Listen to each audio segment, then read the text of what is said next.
ஒரு நாள் ஒரு தகப்பனார் தன்னுடைய பிள்ளையை அழைச்சிக்கிட்டு வந்தார். சார், இவன் சரியாக படிக்க மாட்டேங்கிறான், பெரியவங்களை மதிக்க மாட்டேங்கிறான், நீங்கள் கொஞ்ச நாள் இவனுக்கு குருவாக இருந்து நல்ல விஷயங்களை சொல்லி கொடுத்தா தேவையில்லைன்னார். பெரியவங்களையும் மதிக்காதவன் எப்படி என்ன மதிக்க போகிறான் அப்படிங்கிறது நமக்கு யோசனை வரும் இல்லையா? வேணாங்க, என்னை விட்டுருங்க அப்படின்னோம். அவர் விட மாட்டேன்னு விட்டார். இல்லைன்னா அவரே சிஷ்யன் ஆகிடுவார் போல இருந்தது. சரி, வேறு வழி இல்லாமல் அந்த பையனையே என்னுடைய சீடை நான் ஏற்றுக்கிட்டு உபதேசமெல்லாம் பண்ண ஆரம்பித்தோம். அதாவது குரு பக்தின்னா அது எப்படி இருக்கணுங்கிறத பற்றி சொல்லி கொடுத்தோம் அவனுக்கு. சதமகர் அப்படின்னு ஒரு குரு இருந்தார். அவருக்கு ஒரு சீடன். அவன் பேர் துளசி சைதன்யன், நைஷ்டிக பிரம்மச்சாரி. தன்னுடைய குருவுக்கு எந்த நேரத்தில் எது தேவைங்கிறத புரிஞ்சுக்கிட்டு சேவை செய்கிறவன். ஆனால் இவனை பற்றி மற்ற சீடர்களுக்கு பொறாமை வந்துட்டுது. இவன் மட்டும் இப்படி இருக்கானேன்னு உடனே குருக்கிட்ட போய் கோல் மூட்டினாங்க. அவன் சரியில்லை, அவன் நடந்துக்கிறது சரியில்லை, அப்படி இப்படின்னு எதையாவது சொல்லி. இருந்தாலும் இதையெல்லாம் அந்த குரு நம்பலை. அவருக்கு தெரியும் யார் யார் எப்படின்னு. துளசி சைதன்யன் பெருமையை மற்ற சீடர்களுக்கு உணர்த்தணும் அப்படின்னு நினச்சார். அதுக்கு ஒரு வழி பண்ணார். ஒரு நாள் சீடர்களை எல்லாம் கூப்பிட்டுக்கிட்டு ஒரு காட்டு வழியாக போய்கிட்டு இருந்தார். அங்கே ஒரு பெரிய மலை அருவி கொட்டிக்கிட்டு இருந்தது. குரு சீடர்கள் பக்கம் திரும்பினார். இந்த மலையின் மேலே இருந்து அந்த படுபாதாளத்தில் குதிக்கிறதுக்கு உங்களில் யார் தயார் அப்படின்னு கேட்டார். ஒரு சீடனும் ஆய திறக்கலை, ஒதுங்கி நின்றுக்கிட்டாங்க. பின்னாடி மூட்டை முடிச்சோடு வந்துக்கிட்டு இருந்தான் துளசி சைதன்யன். அவனை பார்த்தார். தப்பாருப்பா, நீ மேலே இருந்து அந்த அருவியில் குதி அப்படின்னார். அப்படியே செய்கிறேன் சுவாமின்னா ஓடி போய் பொத்துன்னு குதிச்சுட்டான். அடுத்த கணமே குருநாதர் தன்னுடைய யோக சக்தியால் பறந்து போய் அவன் கீழே விழுந்துடாமல் தாங்கி பிடிச்சி கொண்டுக்கிட்டு வந்துட்டார். மற்ற சீடர்களுக்கெல்லாம் ஒரு மாதிரி ஆயிட்டுது. அடுத்தபடியாக என்ன பண்ணலாம்னு யோசித்தாங்க இவனை மாட்டி விடுறதுக்கு. ஒரு நாள் வெத்தலை அடிக்கிற ஒரு சின்ன உரலையும் உலக்கையையும் எடுத்து ஒளிய வச்சுட்டாங்க. சதமகர் சன்னியாசி இல்லை, அவர் வெத்தலை போடுவார். பல்லு சரியில்லை, அதனால் இடித்து தான் வெத்தலையை போடணும். திடீர்னு வெத்தலை பாக்கு கேட்டார். வழக்கமாக உரலில் இடித்து தர்றது தான் துளசியின் பழக்கம். உரலை தேடினா கிடைக்கல, என்ன பண்ணுறது? குரு கேட்டுவிட்டாரே, குரு சேவை தானே முக்கியம். என்ன பண்ணால் வெத்தலை பாக்க தன்னுடைய வாயில் போட்டு முன்னு அதை எடுத்து அவர்கிட்ட கொடுத்துட்டான். குரு எதையோ படிச்சுக்கிட்டே அதை வாங்கி வாயில் போட்டுக்கிட்டார். துளசி இன்றைக்கி தாம்பூலம் நல்லா இடிக்கப்பட்டிருக்கு, ருசியாக வேறு இருக்குது, அதை இடித்த பாத்திரத்தை என் கண்ணால் பார்க்கணும்னு ஆசையாக இருக்குன்னு விட்டார். அதை மட்டும் அனுப்பி போய் நீ வர வேண்டான்னு வேற சொல்லிவிட்டார். இதை கேட்டதும் துளசி தவிச்சு போயிட்டான். இவன் போகாமல் எப்படி வாயை மட்டும் அனுப்பி வைக்க முடியும்? இவன் தவிக்கிறத பார்த்ததும் மற்ற சீடர்களுக்கெல்லாம் மனசுக்குள்ளே ரொம்ப சந்தோஷம். துளசி கொஞ்சமும் யோசிக்கலை. வாழை எடுத்தான், தன்னுடைய தலையவே அப்படியே அறுத்து வெட்டி எடுத்தான். இன்னொரு சீடங்கிட்ட கொடுத்துட்டான், எடுத்துகிட்டு போன்னு சொல்லி. கொண்டுகிட்டு போய் குரு முன்னாடி வைக்கிறாங்க. அந்த தலையில் வாய் திறந்துருக்கு, வெத்தலை போட்டு முன்னு இருந்தது, தெரிஞ்சு போச்சு, சிவப்பாக இருந்தது. அவனுடைய குரு பக்தியை இப்போ எல்லாரும் ஒத்துக்கிட்டாங்க. அதுக்கப்புறம் குரு சதமகர் தன்னுடைய அற்புத திறமையினால் அந்த தலையை மறுபடியும் ஒட்ட வச்சுட்டார். துளசிக்கு உயிர் வந்துட்டுது. இப்படி ஒரு பெரிய கதை உண்டு. அதாவது துளசி சைதன்யன் அவனுடைய குரு பக்தி எப்படி அப்படின்னு கேட்டோம். ரொம்ப அபாரம் அப்படின்னு அந்த பையன் அடக்கமாக, சும்மா விளையாட்டுக்காக தான் அப்படி அவங்ககிட்ட கேட்டோம். ஏன்பா உன்னுடைய குரு பக்தியை என்கிட்ட காட்டுறதுக்கு உன்னோட கழுத்தை நீயே அறுக்கணும்னு நான் சொன்னா அதை நீ செய்வியா அப்படின்னு கேட்டோம். என்னுடைய கழுத்தை நானே அறுக்க வேண்டிய அவசியம் இல்லை சார் அப்படின்னா அவன். ஏண்டான்னு, அதே காரியத்தை தான் இனிமேல் நீங்கள் தினமும் செய்ய போகிறீங்களே சார் அப்படிங்கிறான்.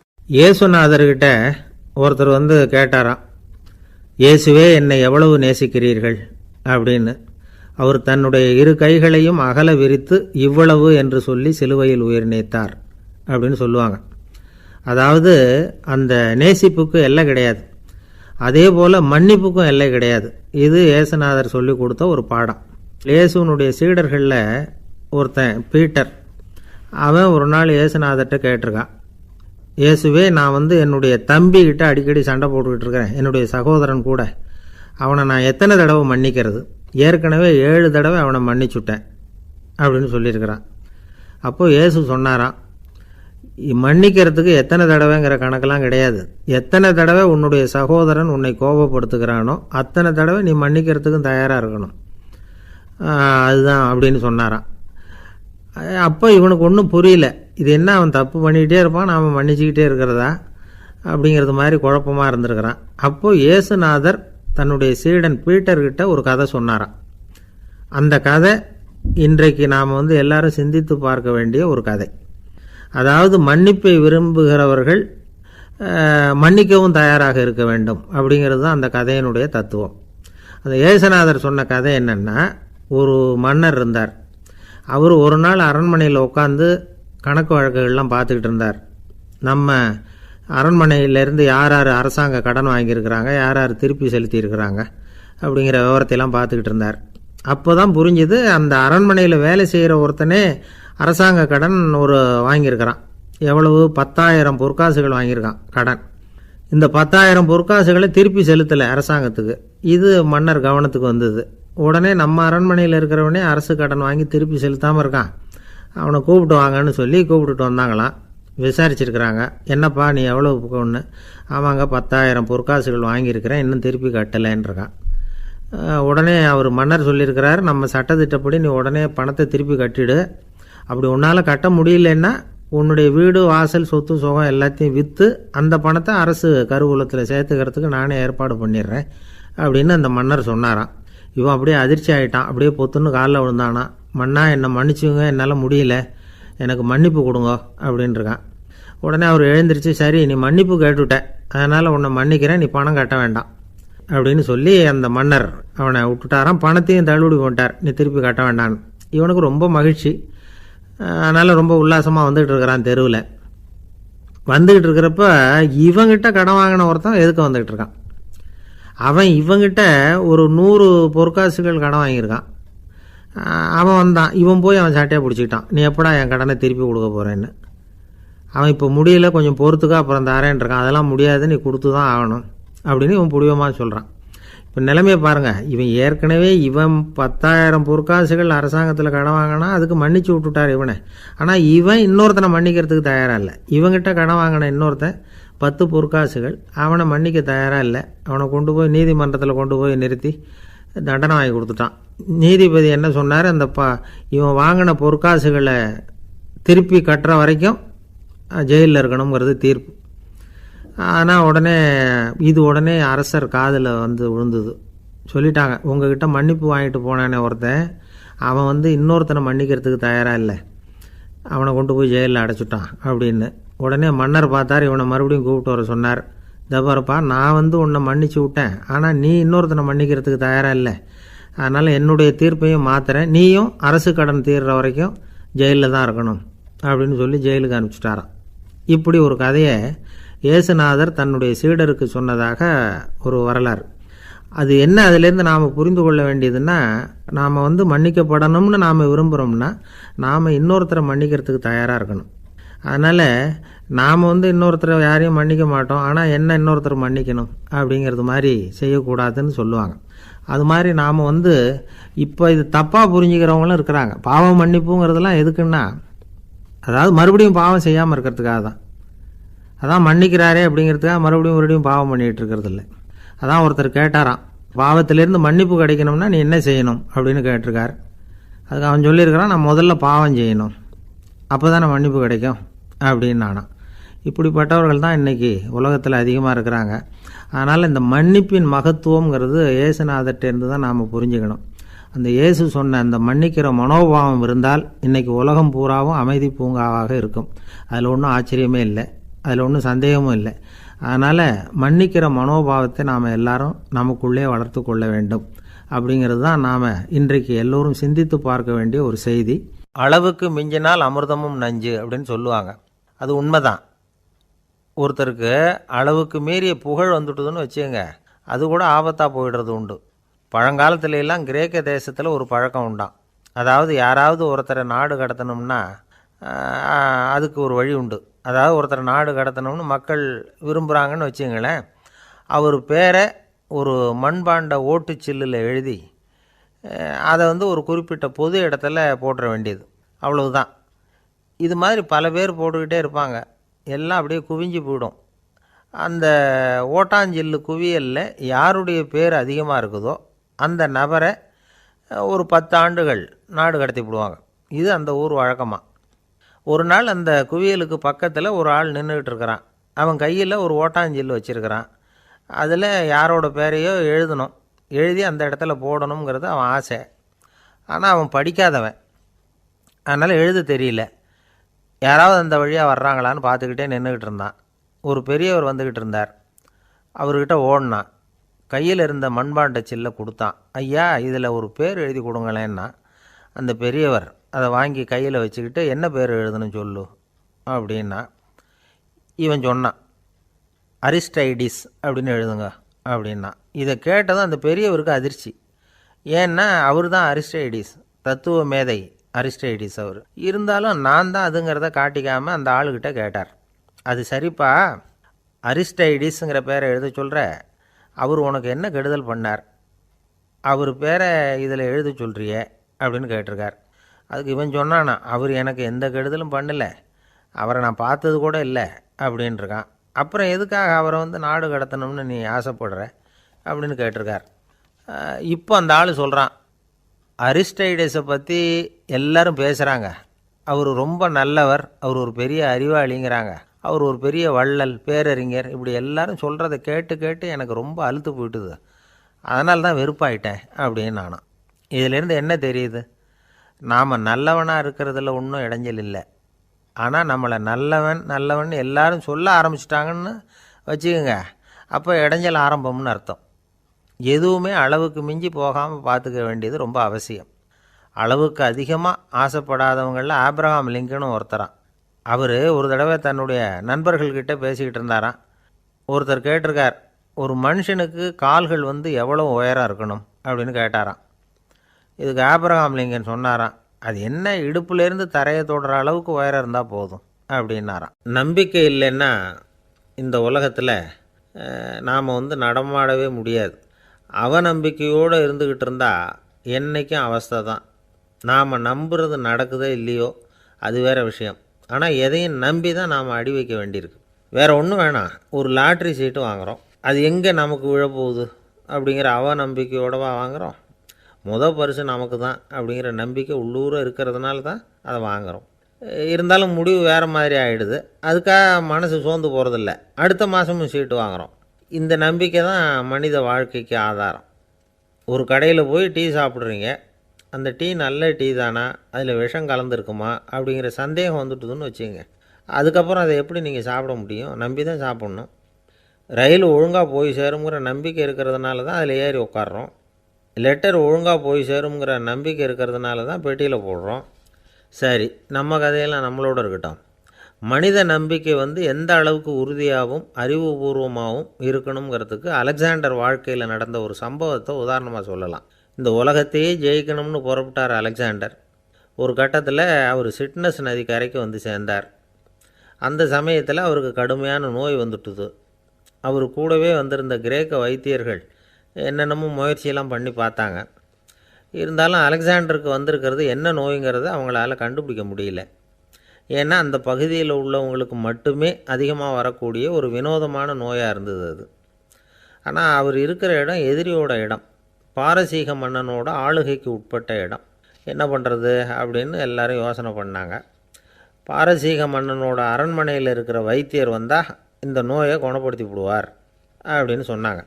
இருந்தாலும் எதிரியோட நாட்டில் இருக்கிற வைத்தியரை கூப்பிட்டு எப்படி நம்பி வைத்தியம் பார்க்க சொல்கிறது அப்படின்னு சொல்லி எல்லோரும் தயங்கினாங்க. ஆனால் அலெக்சாண்டர் தயங்கலை. பரவாயில்ல, அழைச்சிட்டு வாங்கன்னு விட்டார். உடனே அவரை போய் அழைச்சிட்டு வந்துட்டாங்க. அவர் வந்தார். அலெக்சாண்டர் உடம்பை பரிசோதனை பண்ணி பார்த்தார். சரி, இதை குணப்படுத்தி விடலாம், பயப்பட வேண்டியதில்லை. ஆனால் இதுக்கு ஒரு மூலிகை ரசம் தயார் பண்ணி கொடுக்கணும். நான் போய் அதை தயார் பண்ணிவிட்டு 2 நாளில் திரும்பி வந்துடுறேன் அப்படின்னு சொல்லிவிட்டு போனார் அந்த வைத்தியர். அதே மாதிரி 2 நாளில் திரும்பி வந்தார் மூலிகை ரசத்தோடு. இதுக்கு இடையில் அலெக்சாண்டரோட தளபதிகளில் ஒருத்தர் ரகசியமாக ஒரு எச்சரிக்கை கடிதம் கொடுத்து அனுப்பியிருக்கிறான். அதை வாங்கி என்ன விஷயம்னு பார்த்தார். இப்போ உங்ககிட்ட வந்திருக்கிற எதிரி நாட்டு வைத்தியரை நம்பாதீங்கோ, அவன் கொண்டுகிட்டு வந்திருக்கிற மூலிகை ரசத்தில் விஷம் கலந்துருக்குது அப்படின்னு அதில் எழுதியிருக்கு. அதை பார்த்தார் அலெக்சாண்டர். இருந்தாலும் கொஞ்சம் கூட அலட்டிக்கலை. வைத்தியர் கொடுத்த மருந்தை வாங்கி கடகடன்னு குடிச்சுட்டு அதுக்கப்புறம் அந்த கடிதத்தில் இருந்த விஷயத்தை அந்த வைத்தியர்கிட்ட சொன்னார். வைத்தியர் திகைச்சு போயிட்டார். தன் மேலே அலெக்சாண்டர் வச்சுருக்கிற நம்பிக்கையை பார்த்து அவருக்கு ரொம்ப வியப்பு. வைத்தியர் உண்மையிலேயே நல்ல மருந்து தான் கொண்டுகிட்டு கொடுத்துருக்கிறார், அதில் விஷம்லாம் எதுவும் கலக்கலை. அதுக்கப்புறம் அலெக்சாண்டர் அந்த வைத்தியரை பார்த்து சொன்னாராம், நம்பிக்கைங்கிற அச்சாணியை ஆதாரமாக வச்சுக்கிட்டு தான் இந்த உலகம் சுற்றிக்கிட்டு இருக்குது. எனக்கு எதிரியாக இருந்தாலும் பாரசீக மன்னர் ரொம்ப பெரியவர். அப்பேற்பட்ட மன்னருடைய அரண்மனை வைத்தியர் தொழில் நேர்மை இல்லாதவராக இருக்க முடியாது, இருக்க மாட்டார். அப்படி இருந்தால் அவரை அரண்மனை வைத்தியராக வச்சிருக்கவே மாட்டாங்க அப்படின்னு நம்பினேன். என்னுடைய நம்பிக்கை வீண் போகலை அப்படின்னாராம். இதுதான் மானுட நம்பிக்கைங்கிறது. இந்த காலத்துலேயும் இது மாதிரி இந்த மானுட நம்பிக்கையை ரொம்பவும் சாமர்த்தியமாக கையாளுகிற கெட்டிக்காரங்க சில பேர் இருக்கிறாங்க. இந்த காலத்து குரு, அவருக்கு ஒரு சிஷ்யன். குரு முன்னாடி அந்த சிஷ்யன் ரொம்ப பணிவாக நின்று, குருவே, உங்கள் கையால் விஷத்தை கொடுத்தாலும் அதை வாங்கி மடமடன்னு குடிச்சிருவேன் அப்படின்னா. உன்னுடைய குரு பக்தியை மெச்சினேன் அப்படின்னார் குரு. அதுக்கு அந்த சிஷ்யன், அப்படி இல்லை குருவே, உங்ககிட்ட சிஷ்யனாக இருக்கிறத விட உங்கள் கையால் விஷத்தை வாங்கி குடிச்சு விட்றது ரொம்ப நல்லது, அதனால தான் அப்படி சொன்னேன் அப்படின்னா. ஒரு சின்ன பையன் வந்தான். அவனை பார்த்து ஒரு கேள்வி கேட்டோம்.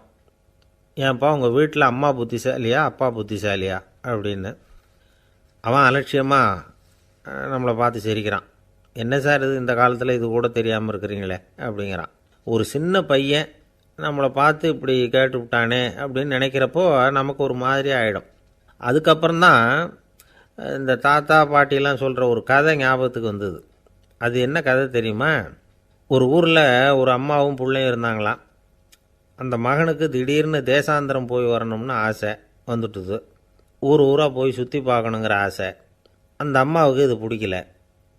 மகனை பிரிஞ்சிருக்கிறதுக்கு அவங்க மனசு இடம் கொடுக்கல. வேணாப்பான்னு சொல்லி பார்த்தாங்க, அவன் கேட்கல. திடீர்னு புறப்படவும் செஞ்சுட்டான். சரி, இனிமேல் அவனை தடுக்க முடியாதுன்னு முடிவு பண்ணிட்டாங்க அந்த அம்மா. இருந்தாலும் புத்திசாலித்தனமாக ஒரு யோசனை பண்ணாங்க. மகனை கிட்டத்தில் கூப்பிட்டாங்க. அவங்ககிட்ட சொன்னாங்க, இதை பாருப்பா, நீ தேசாந்திரம் போகிறதுன்னு தீர்மானம் பண்ணிவிட்ட, அதை நான் தடுக்கலை, போயிட்டு வந்துடும். ஆனால் போகிறதுக்கு முன்னாடி எனக்கு ஒரு வாக்குறுதி கொடுத்துட்டு போ அப்படின்னாங்க. போகிறப்போ ராத்திரியாக இருந்தாலும் பகலாக இருந்தாலும் சரி, புளிய மரத்து நிழலில் தான் தங்கணும். திரும்பி வர்றப்போ இரவும் பகலும் நீ வேப்ப மரத்து நிழல்லே தங்கணும் அப்படின்னாங்க. சரி, அப்படியே செய்கிறேன்னு சொல்லி வாக்குறுதி கொடுத்தான் பையன். புறப்பட்டு போனான். போகிற வழியில் புளிய மரத்து நிழல்லையே தங்கினான், தூங்கினான்.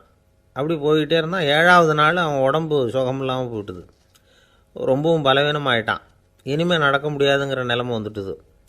யோசித்து பார்த்தான். சரி, இதுக்கு மேலே போக வேண்டாம் அப்படின்னு முடிவு பண்ணிவிட்டு திரும்பி வர ஆரம்பிச்சிட்டான். திரும்பி வர்றப்போ வழியில் வேப்ப மரத்து நிழல்லையே தங்கி தங்கி வந்தான்.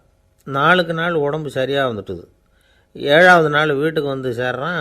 உடம்பு பழையபடியே கலகலப்பாயிட்டுது. பூர்ண சுகம். தேசாந்திரம் போன பையன் திரும்பி வந்துட்டானே அப்படின்னு அந்த அம்மா ஆச்சரியப்படலை. ஏன்னா அவங்களுக்கு தெரியும் இப்படி ஆகும்னு. பையன் சீக்கிரமாக திரும்பி வரணுங்கிறதுக்காக தான் அவங்க அந்த யோசனையை சொன்னாங்க. என்ன விஷயங்கிறதையும் அவங்களே சொன்னாங்க. மகனே, புளிய மரத்து நிழல் உடம்புக்கு உஷ்ணத்தை கொடுக்கும், சீக்க உண்டாக்கும். அதனால் நீ தொடர்ந்து புளிய மரத்து நிழலில் தங்கினாவே நோய்க்கு ஆளாயிட்ட. அதனால் பயணத்தை முடிச்சுக்கிட்டு திரும்பி வரணுங்கிற முடிவுக்கு வந்துட்ட. திரும்பி வர்றப்போ நீ தங்கினது வேப்ப மரத்து நிழல். அது உடம்புக்கு குளிர்ச்சியை தரக்கூடியது, நோயை தீர்க்கக்கூடியது. அதனால் சுகமாக வீட்டுக்கு சேர்ந்துட்ட. உன்னோட தேசாந்திர பயணத்தை தடுக்கிறதுக்காக தான் இப்படி பண்ணினேன் அப்படின்னாங்களாம் அந்த அம்மா. பார்த்தீங்களா அம்மாவோட புத்திசாலித்தனத்தை? அப்பாவாக இருந்தால் இப்படியா பண்ணுவார்? ஒரு அப்பா பையன்கிட்ட 10 ரூபா கொடுத்து, இதை எடுத்துக்கிட்டு அடுத்த ஊருக்கு போய் அங்கே இருக்கிற மாமா கிட்ட இதை கொடுத்துட்டு வாடா, வழியில் எங்கேயாவது மரத்தடியில் படுத்து தூங்கி விடாதே அப்படின்னு எச்சரிக்கை பண்ணி அனுப்புனாராம். பையனுக்கு எச்சரிக்கையாக வாழறது எப்படிங்கிறத கற்றுக் கொடுக்கறதுக்காக இப்படி பண்ணார். அவன் பணத்தை வாங்கிக்கிட்டு போனான். அப்பா சொன்னதை மறந்துட்டு ஒரு மரத்தடியில் படுத்து தூங்கிட்டான். அவனுக்கு தெரியாமல் அவன் பின்னாடியே போன அப்பா அவன் கையில் இருந்த அந்த 10 ரூபாயை நைஸாக எடுத்துகிட்டு வந்துட்டார். அவன் பையில் தானே வச்சுருந்தான், அது தெரியாமல் எடுத்துகிட்டு வந்துட்டார். அவன் தூங்கிக்கிட்டு இருக்கான். எடுத்துகிட்டு ஒரு மறுபடியும் வீட்டுக்கு வந்துட்டார். பையன் முழிச்சுக்கிட்டு பையை தடவி பார்க்குறான், பணத்தை காணும். அழுதுகிட்டே திரும்பி வந்தான். அப்பா கிட்ட விஷயத்த சொன்னான். அப்பா சிரிச்சுக்கிட்டே சொன்னார், அதுக்கு தான்ப்பா ஆரம்பத்திலேயே எச்சரிக்கை பண்ணினேன், இனிமேலாவது நீ ஜாக்கிரதையாக இருக்கணும் அப்படிங்கிறதுக்காக தான் இப்படி பண்ணினேன். அந்த பணம் எங்கேயும் போயிடலை, நான் தான் அதை உனக்கு தெரியாமல் எடுத்து வச்சிருக்கிறேன். இதோ பாரு அப்படின்னு சொல்லிட்டு சைடு பாக்கெட்டில் கையை விட்டா அது ஓட்டையாக இருக்குது. அதை எவனோ ஏற்கனவே கத்திரிச்சு எடுத்துகிட்டு போயிட்டான். இப்போ அப்பா முகத்தில் அசடு வழிஞ்சுதான். இந்த உலகத்தில் எல்லாருக்கும் மகிழ்ச்சி தரக்கூடிய ஒரு பொருள் எது? இது ஒரு முக்கியமான கேள்வி. இந்த கேள்விக்கு பொருத்தமான ஒரு பதிலை உங்களால் சொல்ல முடியுமா? அதாவது கொஞ்சம் யோசித்து பார்த்தா பணம்னு சொல்லலாமா? இப்போ கையில் காசு இல்லாதவங்ககிட்ட ஒரு 10 ரூபாயை கொடுத்தா அது அவனுக்கு சந்தோஷத்தை கொடுக்கும். ஏற்கனவே வருமான வரி பிரச்சனையில் சிக்கி இருக்கிறவர்கிட்ட இன்னும் கொஞ்சம் பணம் இந்தாங்கன்னு சொல்லி கொடுத்தோம்னா அது அவருக்கு சங்கடத்தை தான் கொடுக்கும். அதனால் அந்த கேள்விக்கு பணங்கிறது பொருத்தமான பதிலாக இருக்க முடியாது. கேள்வி என்னன்னா, இந்த உலகத்தில் எல்லாருக்கும் மகிழ்ச்சி தரக்கூடிய ஒரு பொருள் எது? சரி, இனிப்புன்னு சொல்லலாமா? ஏன்னா எல்லாருக்கும் இனிக்க தானே செய்யும். அதுலேயும் ஒரு சிக்கல் இருக்குது. சர்க்கரை வியாதிக்காரங்களுக்கு அது என்ன சந்தோஷத்தையாக கொடுக்கும்? ஆக எல்லாருக்கும் வேறுபாடு எதுவும் இல்லாமல் மகிழ்ச்சியை கொடுக்கக்கூடியது வேறு ஏதோ ஒன்று இருக்குது. அது என்னன்னு கண்டுபிடிக்கணும். அதுதான் இன்றைக்கி தகவல். இப்போ அதை கண்டுபிடிக்கணும்னா இந்த கதையை கேட்கணும். அது என்ன கதைன்னா, ஒரு ஊரில் ஒரு ராஜா இருந்தார். அவருக்கும் இதே சந்தேகம் வந்துட்டுது. அதாவது எல்லாருக்கும் இன்பம் தரக்கூடிய பொருள் எது அப்படின்னு. இதுக்கு பதில் தெரிஞ்சுக்கிறதுக்கு ஆசைப்பட்டார். சரி, அதுக்கு என்ன செய்யலாம்னு யோசனை பண்ணார். நாட்டு மக்களுக்கு பகிரங்கமாக ஒரு அறிவிப்பு கொடுத்தார். நம்ம நாட்டு மக்கள் இன்பம் தரக்கூடிய பொருள் எதுன்னு நினைக்கிறாங்களோ அதை கொண்டுக்கிட்டு வந்து அரண்மனையில் உள்ள கண்காட்சி மண்டபத்தில் வைக்கலாம். அப்படி அவங்க வைக்கிற பொருள்களில் எது எல்லாருக்கும் இன்பம் தரக்கூடியதாக இருக்குமோ அதை வச்சவருக்கு 1000 பொற்காசுகள் பரிசு அப்படின்னு அறிவிப்பு கொடுத்துட்டார். ஜனங்கள் இந்த அறிவிப்பை கேட்டாங்க. அதுக்கப்புறம் சும்மா இருப்பாங்களா? 1000 பொற்காசுன்னா சும்மாவா? அவங்க கையில் என்னென்ன கிடைச்சதோ அதையெல்லாம் கொண்டாந்து அரண்மனை காட்சி மண்டபத்தில் வச்சுட்டாங்க. அதுக்கப்புறமா ராஜா அங்கே வந்தார். ஒவ்வொன்றா பார்த்துக்கிட்டே வந்தார். முதல்ல ஒரு குயில் இருந்தது, இனிமையாக பாடக்கூடிய குயில். இந்த குயிலோட இன்னிசை எல்லாருக்கும் இன்பம் தரக்கூடியது தான். இருந்தாலும் காது கேட்காதவங்களுக்கு இந்த இசை எப்படி இன்பம் தர முடியும்? அதனால் இது சரியில்லைன்னு விட்டார். அடுத்தபடியாக போனார். அங்கே என்ன வச்சுருக்குறாங்கன்னு பார்த்தா ஒரு அழகான மயில் அங்கே தோகை விரித்து ஆடிக்கிட்டு இருக்குது. இந்த மயிலோட ஆட்டம் மனசுக்கு இன்பம் தரக்கூடியது தான். இருந்தாலும் பார்வை இல்லாதவங்க இந்த ஆட்டத்தை பார்த்து ரசிக்க முடியுமா? முடியாது. அதனால் இதுவும் சரியில்லை அப்படின்னு சொல்லிவிட்டார். அதுக்கு அடுத்தபடியாக போனார். பல வகையான இனிப்பு பண்டங்களை வச்சுருந்தாங்க. பார்த்தார், வயசானவங்களுக்கும் நோயாளிகளுக்கும் இது இன்பம் தராது, துன்பம்தான் கொடுக்கும் அப்படின்னார்.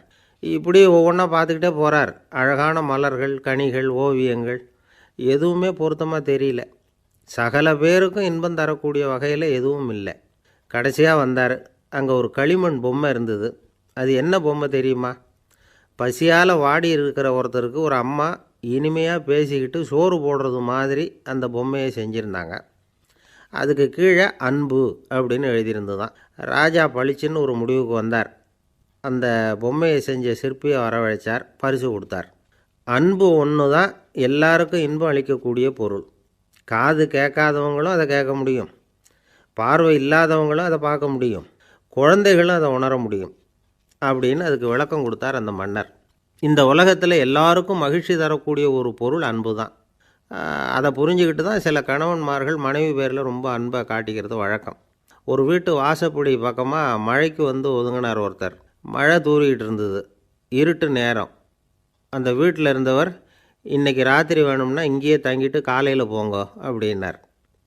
உடனே இவர் சொன்னார், ரொம்ப நன்றிங்க, ஒரு 10 நிமிஷத்தில் இதை வந்துவிடுறேன் அப்படின்னு சொல்லிவிட்டு எங்கேயோ ஓடினார். 10 நிமிஷம் கழித்து திரும்பி வந்தார். ஆமாம், எங்கே போயிட்டு வந்தீங்கன்னு கேட்டார் வீட்டில் இருந்தவர். நேராக எங்கள் வீட்டுக்கு போய் மனைவிக்கிட்ட இன்றைக்கி ராத்திரி இங்கேயே தங்கிக்கிறேன்னு சொல்லிவிட்டு வந்துவிட்டேன் அப்படின்னார் அவர். அன்பில் இது ஒரு ரகம். ஒரு ஆள் ராமகிருஷ்ணரை தேடி வந்தான். அவன் கையில் 1000 பொற்காசுகள் வச்சுருந்தான். அதை அவர்கிட்ட கொடுத்து இதை ஏற்றுக்கணும் அப்படின்னு ரொம்ப பணிவாக கேட்டுக்கிட்டான். அவர் பார்த்தார், இது எனக்கு தேவையில்லை, ஆனாலும் உன்னுடைய மனசை புண்படுத்துறதுக்கு நான் விரும்பலை, அதனால் நீ கொடுக்குறத வாங்கிக்கிறேன்னார். வாங்கிக்கிட்டார். அப்புறம் கேட்டார், இதை பாரு, இனிமேல் இதெல்லாம் என்னுடையது தானே அப்படின்னார். ஆமாம், அதையெல்லாம் நான் உங்களுக்கே கொடுத்துட்டேன்னா அவன். சரி, இப்போ நீ எனக்காக ஒரு காரியம் பண்ணணும்னார். என்ன செய்யணும்னு சொல்லுங்கன்னா, இந்த நாணயங்களையெல்லாம் எடுத்துக்கிட்டு போய் கங்கை நதியில் எரிஞ்சுட்டு வா அப்படின்னார். இவனுக்கு அதிர்ச்சியாக போச்சு. என்ன பண்ணுறது? இனிமேல் அது முடியாதுன்னு சொல்ல முடியாது. ஏன்னா அந்த நாணயங்களையெல்லாம் அவருக்கே கொடுத்துட்டான். இனிமேல் அதெல்லாம் இவனுடையது இல்லை. பேசாமல் அவ்வளோவே அள்ளிக்கிட்டு ஆத்தங்கரைக்கு போனான். போனவன் ரொம்ப நேரம் திரும்பியே வரல. ராமகிருஷ்ணருக்கு சந்தேகம், என்ன ஆச்சு அந்த மனுஷனுக்கு? காசுகளோடு அந்த கங்கையில் குதிச்சுட்டானா? போகும்பொழுதே ஒரு மாதிரியாக தான் போனான். போய் என்னன்னு பார்த்துட்டு வாங்க அப்படின்னார். அங்கே இருந்த ஒருத்தர் ஓடி போய் பார்த்தார். அவர் போய் பார்க்கும்பொழுது அவன் அங்கேயே இருந்தான். அதுக்கப்புறம் அவர் திரும்பி வந்தார். வந்து விவரத்தை சொன்னார். அதாவது அவன் கங்கை கரையில் உட்காந்துக்கிட்டு ஒவ்வொரு நாணயமாக 1 2ன்னு எண்ணி எண்ணி வீசிக்கிட்டு இருக்கிறான். அவனை சுற்றி ஒரு கும்பல் நின்றுக்கிட்டு அவனை தடுத்துக்கிட்டு இருக்குது அப்படின்னு விவரத்தை சொன்னார் போயிட்டு வந்தவர். இதை கேட்டதும் ராமகிருஷ்ணரே புறப்பட்டு அங்கே போனாராம். என்ன இப்படி பண்ணிகிட்ருக்கிற? நான் உன்னை அந்த நாணயங்களை கங்கையில் வீசி எறிய சொன்னேன். நீ ஏன் அதை எண்ணிக்கிட்டு இருக்கிற அப்படின்னார். பழக்கம்தான் காரணம். நான் ஒவ்வொரு நாளும் ஒவ்வொன்றா சேமித்து வச்சேன். இன்றைக்கி என்கிட்ட நிறைய இருக்குது. உங்களுக்கு ஒரு 1000 நாணயங்களை கொடுக்கணுங்கிறது என்னோடய ஆசை அப்படின்னா. இப்போ ராமகிருஷ்ணர் சொன்னார், ஒரே நேரத்தில் எல்லாத்தையும் சம்பாதிச்சிருந்தா நீ எண்ணுறது பொருத்தமாக இருக்கும். எல்லாத்தையும் இழக்கும்போது ஒவ்வொன்றா எண்ணிக்கிட்டு இழக்கிறதுங்கிறது சரியான செயல் இல்லை. அதனால் ஒரே தடவையாக எல்லாத்தையும் தூக்கி எறிஞ்சிடும் அப்படின்னார். இது இழப்பது அப்படிங்கிற ஒரு உயர்ந்த நிலை. இதை நாம் யதார்த்த வாழ்க்கையில் சம்மந்தப்படுத்தி பார்த்து குழப்பிக்கிட்டு இருக்கக்கூடாது. இழக்கிறேன்னு சொல்லிக்கிட்டு இருக்கிற காசையெல்லாம் ஆற்றுலையும் குளத்துலையும் கொண்டு போய் எறிஞ்சிட்டு வாங்க அப்படின்னு உபதேசம் பண்ணுறதாக யாரும் நினச்சிடக்கூடாது. இதில் நாம் புரிஞ்சிக்க வேண்டியது என்னென்னா, எதையாவது ஒன்றை இன்னொருத்தருக்கு கொடுக்கணும் அப்படின்னு விருப்பப்பட்டால் அதை மனப்பூர்வமாக கொடுத்துட்டு அதையே நினச்சிக்கிட்டு இருக்கக்கூடாது. நம்மால் ஒருத்தர் ஒரு 100 ரூபா நோட்டை தன்னுடைய நண்பர் ஒருத்தர்கிட்ட கொடுத்து, இது உனக்கு தான் வச்சுக்கோ அப்படின்னார். அவர் பார்த்தார். இது இனிமேல் எனக்கு தானே சொந்தம் அப்படின்னார். ஆமான்னார் அவர். அப்படின்னா எனக்காக நீ ஒரு உதவி செய்யணும்னார். சொல்லுங்கள் செய்கிறேன்னார் அவர். இந்த 100 ரூபா நோட்டை தீ வச்சு கொளுத்தி விடுன்னார். இவர் அதிர்ச்சியாகி அவரை பார்த்தார். இப்போ அவர் சொன்னார், நீ எனக்கு அன்பாக கொடுத்தது இது. இந்த நோட்டு கள்ள நோட்டுங்கிறது எனக்கு முன்னாடியே தெரியும். சீக்கிரம் கொளுத்தி விடு, அதுதான் நம்ம 2 பேருக்குமே நல்லது அப்படின்னாராம் அவர். நம்மளை மாதிரி ஒரு ஆசாமி அவன் நம்மளை மாதிரியே கற்பனை பண்ணான். அதாவது நாம் தான் இந்த உலகத்தில் ரொம்பவும் கஷ்டப்படுறோம், மற்றவங்கள்லாம் சந்தோஷமாக இருக்கிறாங்க அப்படின்னு அவன் நினச்சிக்கிட்டான். அவன் ஒரு நாள் கடவுளை வேண்டிக்கிட்டானான். சுவாமி, இந்த உலகத்தில் எவ்வளவோ பேர் இருக்கிறாங்க, ஒவ்வொருத்தருக்கும் ஒவ்வொரு விதமான கஷ்டம் இருக்கலாம், ஒத்துக்கிறேன். இருந்தாலும் எனக்கு அது கொஞ்சம் அதிகமாக இருக்கிறது மாதிரி தெரியுது. அதனால் நீங்கள் எனக்காக ஒரு சின்ன உதவி செஞ்சால் போதும். அது வேற ஒன்றும் இல்லை, என்கிட்ட இருக்கிற துயரங்களை இன்னொருத்தர் யாருக்கிட்டையாவது கொடுத்துருங்க, அவர்கிட்ட இருக்கிற துயரங்களை என்கிட்ட மாற்றி கொடுத்துருங்க. ஒரு மியூச்சுவல் டிரான்ஸ்ஃபர், அவ்வளவுதான். அப்படி பண்ணிவிட்டா போதும் அப்படின்னு வேண்டிக்கிட்டானான். அன்னைக்கு ராத்திரியே அவன் ஒரு கனவு கண்டிருக்கான். வானத்திலேருந்து ஒரு குரல் கேட்டிருக்கு. அது என்ன சொல்லிச்சு தெரியுமா? ஏ ஜனங்களே, எல்லாரும் அவங்கவுங்க கஷ்டங்களை ஒரு பையில் போட்டு எடுத்துக்குங்க. அப்படி எடுத்துக்கிட்டு நேராக இந்த ஊர் எல்லையில் இருக்கிற கோயிலுக்கு சேருங்க அப்படின்னு அந்த குரல். ஆஹா, கடவுள் நம்ம பிரார்த்தனைக்கு செவி சாய்ச்சுட்டார் அப்படின்னு சந்தோஷப்பட்டான் இவன். உடனே என்ன பண்ணான்? தன்கிட்ட இருந்த கஷ்டத்தையெல்லாம் ஒரு சாக்கு பையில் போட்டு எடுத்துக்கிட்டான். வீட்டை விட்டு வெளியில் வந்தான். தெருவில் இறங்கி நடக்கிறான். அங்கே பார்த்தா ஏகப்பட்ட பேர் ஆளுக்கு ஒரு பையை தூக்கிக்கிட்டு கோயிலுக்கு போய்கிட்டு இருக்கிறாங்க. சில பேர் மூட்டையாக கட்டி தலையில் சுமந்துக்கிட்டு போய்கிட்டு இருக்கிறாங்க. இவன் பார்த்தான். இவனுக்கு ரொம்ப ஆச்சரியமாக இருந்தது. ஏன்னா எல்லாரும் வச்சிருக்கிற பை இவன் பையை விட பெருசாக இருந்தது. இவன் பை தான் இருக்கிறதுலே கொஞ்சம் சின்னதாக தெரிஞ்சுது. இப்போ அவன் மறுபடியும் சாமியை வேண்டிக்கிட்டான். கடவுளே, இப்போ உள்ள சூழ்நிலையை கவனிச்சா என்கிட்ட இருக்கிற பையே பரவாயில்லன்னு தோணுது. அதனால் வேற பை எதையும் மாற்ற வேணாம், இதுவே பரவாயில்ல, இந்த பையோடு திரும்பி வீட்டுக்கு போனால் போதும்னு நினைக்கிறேன் அப்படின்னு எதோ நினைக்க ஆரம்பிச்சுட்டான் அவன். எல்லாரும் கோயிலுக்கு போய் சேர்ந்தாங்க. கோயிலில் அந்த குரல் மறுபடியும் கேட்டுது. எல்லாரும் அவங்கவுங்க பைகளை சுகத்தில் தொங்க விடுங்க. திடீர்னு விளக்குகள் அணையும், மணி அடிக்கப்படும், அதுதான் அடையாளம். அந்த சமயத்தில் இருட்டில் உங்களுக்கு வேண்டிய பையை நீங்கள் மாற்றி எடுத்துக்கலாம், தேர்ந்தெடுத்துக்கலாம். வெளிச்சம் இருக்கிறப்பவே உங்களுக்கு பிடிச்ச பைக்கு பக்கமாக பார்த்து நீங்கள் நின்றுக்கலாம் அப்படின்னு சொல்லி விவரம் சொல்லிச்சான் அந்த குரல். அப்படி சொன்னதுக்கப்புறம் திடீர்னு விளக்கு அணைஞ்சிது, மணி அடிச்சுது. கொஞ்ச நேரம் கழித்து மறுபடியும் விளக்குகள்லாம் எரிஞ்சுது. இப்போ பார்த்தா எல்லாரும் அவங்கவுங்க பையையே கெட்டியாக பிடிச்சிக்கிட்டு நிற்கிறாங்க. இவனும் அப்படியே நிற்கிறான். இவன் மெதுவாக பக்கத்தில் நிற்கிறவங்ககிட்ட கேட்டானா, ஏன் நீங்கள் பையை கையிலேயே வச்சுருக்கிறீங்க, செவுத்தில் மாட்டலையா அப்படின்னு கேட்டிருக்கான். இல்லைப்பா, நீ ஏன் கையிலேயே வச்சுருக்கிறியோ அதே காரணத்துக்காக தான் நாங்களும் வச்சுருக்குறோம். நம்ம கவலைகளை பற்றி நமக்கு ஓரளவுக்காவது தெரியும். ஆனால் மற்றவங்க கவலைகள் நமக்கு பரிச்சயம் இல்லாதவை, பழக்கம் இல்லாதது. அதனால் நமக்கு தெரிஞ்ச கவலைகளை சமாளிக்கிறது சுலபம். தெரியாததை சமாளிக்கணும்னா மறுபடியும் ஆரம்பத்திலேருந்து ஆரம்பிக்கணும். அதனால் பழைய நண்பர்களோடு வாழறது தான் மேல் அப்படின்னு ஆனான். அதுக்கப்புறம் அவன் தன்னோட பையே போதும்னு வீட்டுக்கு திரும்பி வந்துட்டானான். இது ஒரு பெரியவர் சொல்லியிருக்கிற கதை. அதனால் நம்மக்கிட்ட இருக்கிற கஷ்டங்கள் தான் பெருசு, அதை இன்னொருத்தங்கிட்ட கொடுத்துட்டு மாற்றிக்கலாம் அப்படின்னு நினைக்கிறது தப்பு. இதே மாதிரி இன்னொரு சம்பவம். ஒரு ஊரில் ஒரு நாள் ராத்திரி ஆகாயத்திலேருந்து கடவுள் குரல் கேட்குது. இந்த ஊரில் இருக்கிற ஜனங்கள்லாம் கொஞ்சம் கவனிங்க, உங்களுக்கு ஒரு செய்தி. அதாவது இங்கே இருக்கிற ஜனங்கள்லேயே கொஞ்சம் கூட கவலையே இல்லாத ஆள் யாருன்னு எனக்கு தெரியணும். அதனால் எல்லாரும் அவங்கவுங்க கவலைகளை ஒரு பையில் போட்டு எடுத்துக்கிட்டு கோயிலுக்கு வாங்க அப்படின்னார் கடவுள். உடனே வரிசையாக எல்லாரும் வர ஆரம்பித்தாங்க. எல்லார் கையிலையும் பை இருந்தது, சின்னதும் பெருசுமா. கவலையே இல்லாத ஆள் யாருன்னு தேடினார் கடவுள். ஒரே ஒரு ஆள் மட்டும் கையில் எதுவும் இல்லாமல் வெறும் கையை வீசிக்கிட்டு ரொம்ப ஜாலியாக நடந்து வந்துக்கிட்டு இருந்தான். கடவுள் அவங்ககிட்ட போனார். ஏன்பா உனக்கு கவலையே இல்லையா அப்படின்னு கேட்டார். எனக்கும் சில கவலைகள்லாம் உண்டு அப்படின்னானா அவன். எங்கே அதெல்லாம்னு கேட்டிருக்கார் கடவுள். பின்னாடி லாரியில் வந்துக்கிட்டு இருக்கு அப்படின்னானா அவன். ஒரு காட்டில் ஒரு முனிவர் இருந்தார். ஒரு நாள் அவரை தேடிக்கிட்டு 4 பேர் வந்தாங்க. சுவாமி, எங்களுக்கு ரொம்ப நாளாக ஒரு சந்தேகம்னாங்க. என்னன்னு கேட்டார். இந்த உலகத்தில் எவ்வளவோ காரியங்கள் நடக்குது, எது நியாயம் எது அநியாயம் அப்படின்னு புரிஞ்சிக்க முடியலன்னாங்க.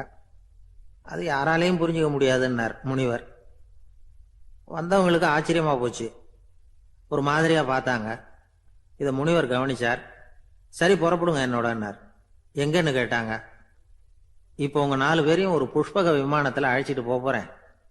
இந்த உலகத்தில் சர்வசாதாரணமாக நடக்கக்கூடிய ஒரு காட்சியை உங்களுக்கு காட்ட போகிறேன். நீங்கள் பார்க்க போகிற அந்த காட்சி நியாயமா அநியாயமா அப்படிங்கிறத என்கிட்ட சொல்லணும். நீங்கள் சரியான பதில் சொன்னால் புஷ்பக விமானத்தில் தொடர்ந்து பிரயாணம் பண்ணலாம். தவறான பதில் சொன்னால் இந்த புஷ்பக விமானம் உங்களை கீழே தள்ளி விட்டுரும் அப்படின்னார். 4 பேருக்கும் பயந்தான். இருந்தாலும் முனிவர் கூப்பிடுறாரு அப்படின்னு சொல்லி புறப்பட்டாங்க. அவங்க எல்லாரும் புறப்பட்டு ஒரு காட்டு வழியாக போய்கிட்டு இருக்கிறாங்க புஷ்பக விமானத்தில். அங்கே நடக்கிற ஒரு காட்சியை காட்டுறார் முனிவர். அதோ அங்கே பாருங்கன்னார். அந்த விமானத்தில் இருந்தபடியே எல்லாரும் கீழே குனிஞ்சு பார்க்குறாங்க. அங்கே ஒரு தாய் புலி அப்போ தான் குட்டி போட்டிருக்கு. குட்டிகளை ஈன்ற உடனே பசிக்கு இறை தேடி அந்த பக்கமாக வருது. அதே நேரம் ஒரு தாய் மான், அதுவும் அப்போ தான் குட்டி போட்டிருக்கு. அதுவும் இதே மாதிரி குட்டிகளை ஈன்ற உடனே பசிக்கு இறை தேடி அந்த பக்கமாக வருது. இப்போ அந்த புலி அந்த மானை அடித்து போட்டுவிடுது. அதுவும் சாப்பிடுது, குட்டிகளுக்கும் கொடுக்குது. இப்போ அந்த புலிக்குட்டிகள் முகத்தில் மகிழ்ச்சி, தாயை இழந்த அந்த மான் குட்டிகள் முகத்தில் துக்கம். இப்போ அந்த முனிவர் 4 பேர்கிட்டையும் கேட்குறார், நீங்கள் இங்கே பார்த்தீங்களே, இதில் எது நியாயம் எது அநியாயம் ஒவ்வொருத்தராக சொல்லுங்க. உங்கள் பதில் சரியில்லைன்னா இந்த விமானம் உங்களை கீழே தள்ளி விட்டுரும், சொல்லுங்க பார்க்கலாம்னார். முதல்ல ஒருத்தன் சொன்னான், அந்த புலி செஞ்சது சரிதாங்க, அது பசிக்கு அதுதான் ஆகாரம், தன்னுடைய பசிக்கு தானே இறை தேடிக்கிட்டுது, அதில் என்ன தப்பு, அவ்வளவுதான், அதனால் புலி செஞ்சது நியாயம்தான் அப்படின்னா. அவ்வளவுதான், அந்த விமானம் அவனை அப்படியே கீழே தள்ளி விட்டுட்டுது. அதனால் அவன் கொடுத்த பதில் சரியில்லை அப்படிங்கிறது புரிஞ்சு போச்சு. இப்போ 2வது ஆள் சொன்னான், புலி செஞ்சது பாவம், அந்த தாய்மான் என்ன தப்பு பண்ணிச்சு, இப்போ அந்த குட்டிகளுக்கு யார் ஆதரவு, அதனால் புலி செஞ்சது அநியாயம் அப்படின்னா. அவ்வளவுதான், அவனையும் கீழே தள்ளி விட்டுடுது அந்த விமானம். இந்த பதிலும் சரியில்லை அப்படின்னு ஆயிட்டுது. இப்போ 3வது ஆள் வந்தான். முதல்ல 2 பேர் கீழே விழுந்ததை பார்த்துக்கிட்டு இருந்தான். அதனால் அவன் சொன்னான், ரெண்டுமே நியாயம்தாங்க, புலி இறை தேடினதும் இயற்கை, அதுக்கு மான் இறையானதும் இயற்கை, அதனால் இதில் ஒன்றும் தப்பு இல்லைன்னா. அவ்வளவுதான், அவனையும் அந்த விமானம் கீழே பிடிச்சி தள்ளி விட்டுது. இப்போ 4வது ஆள் வந்தான்.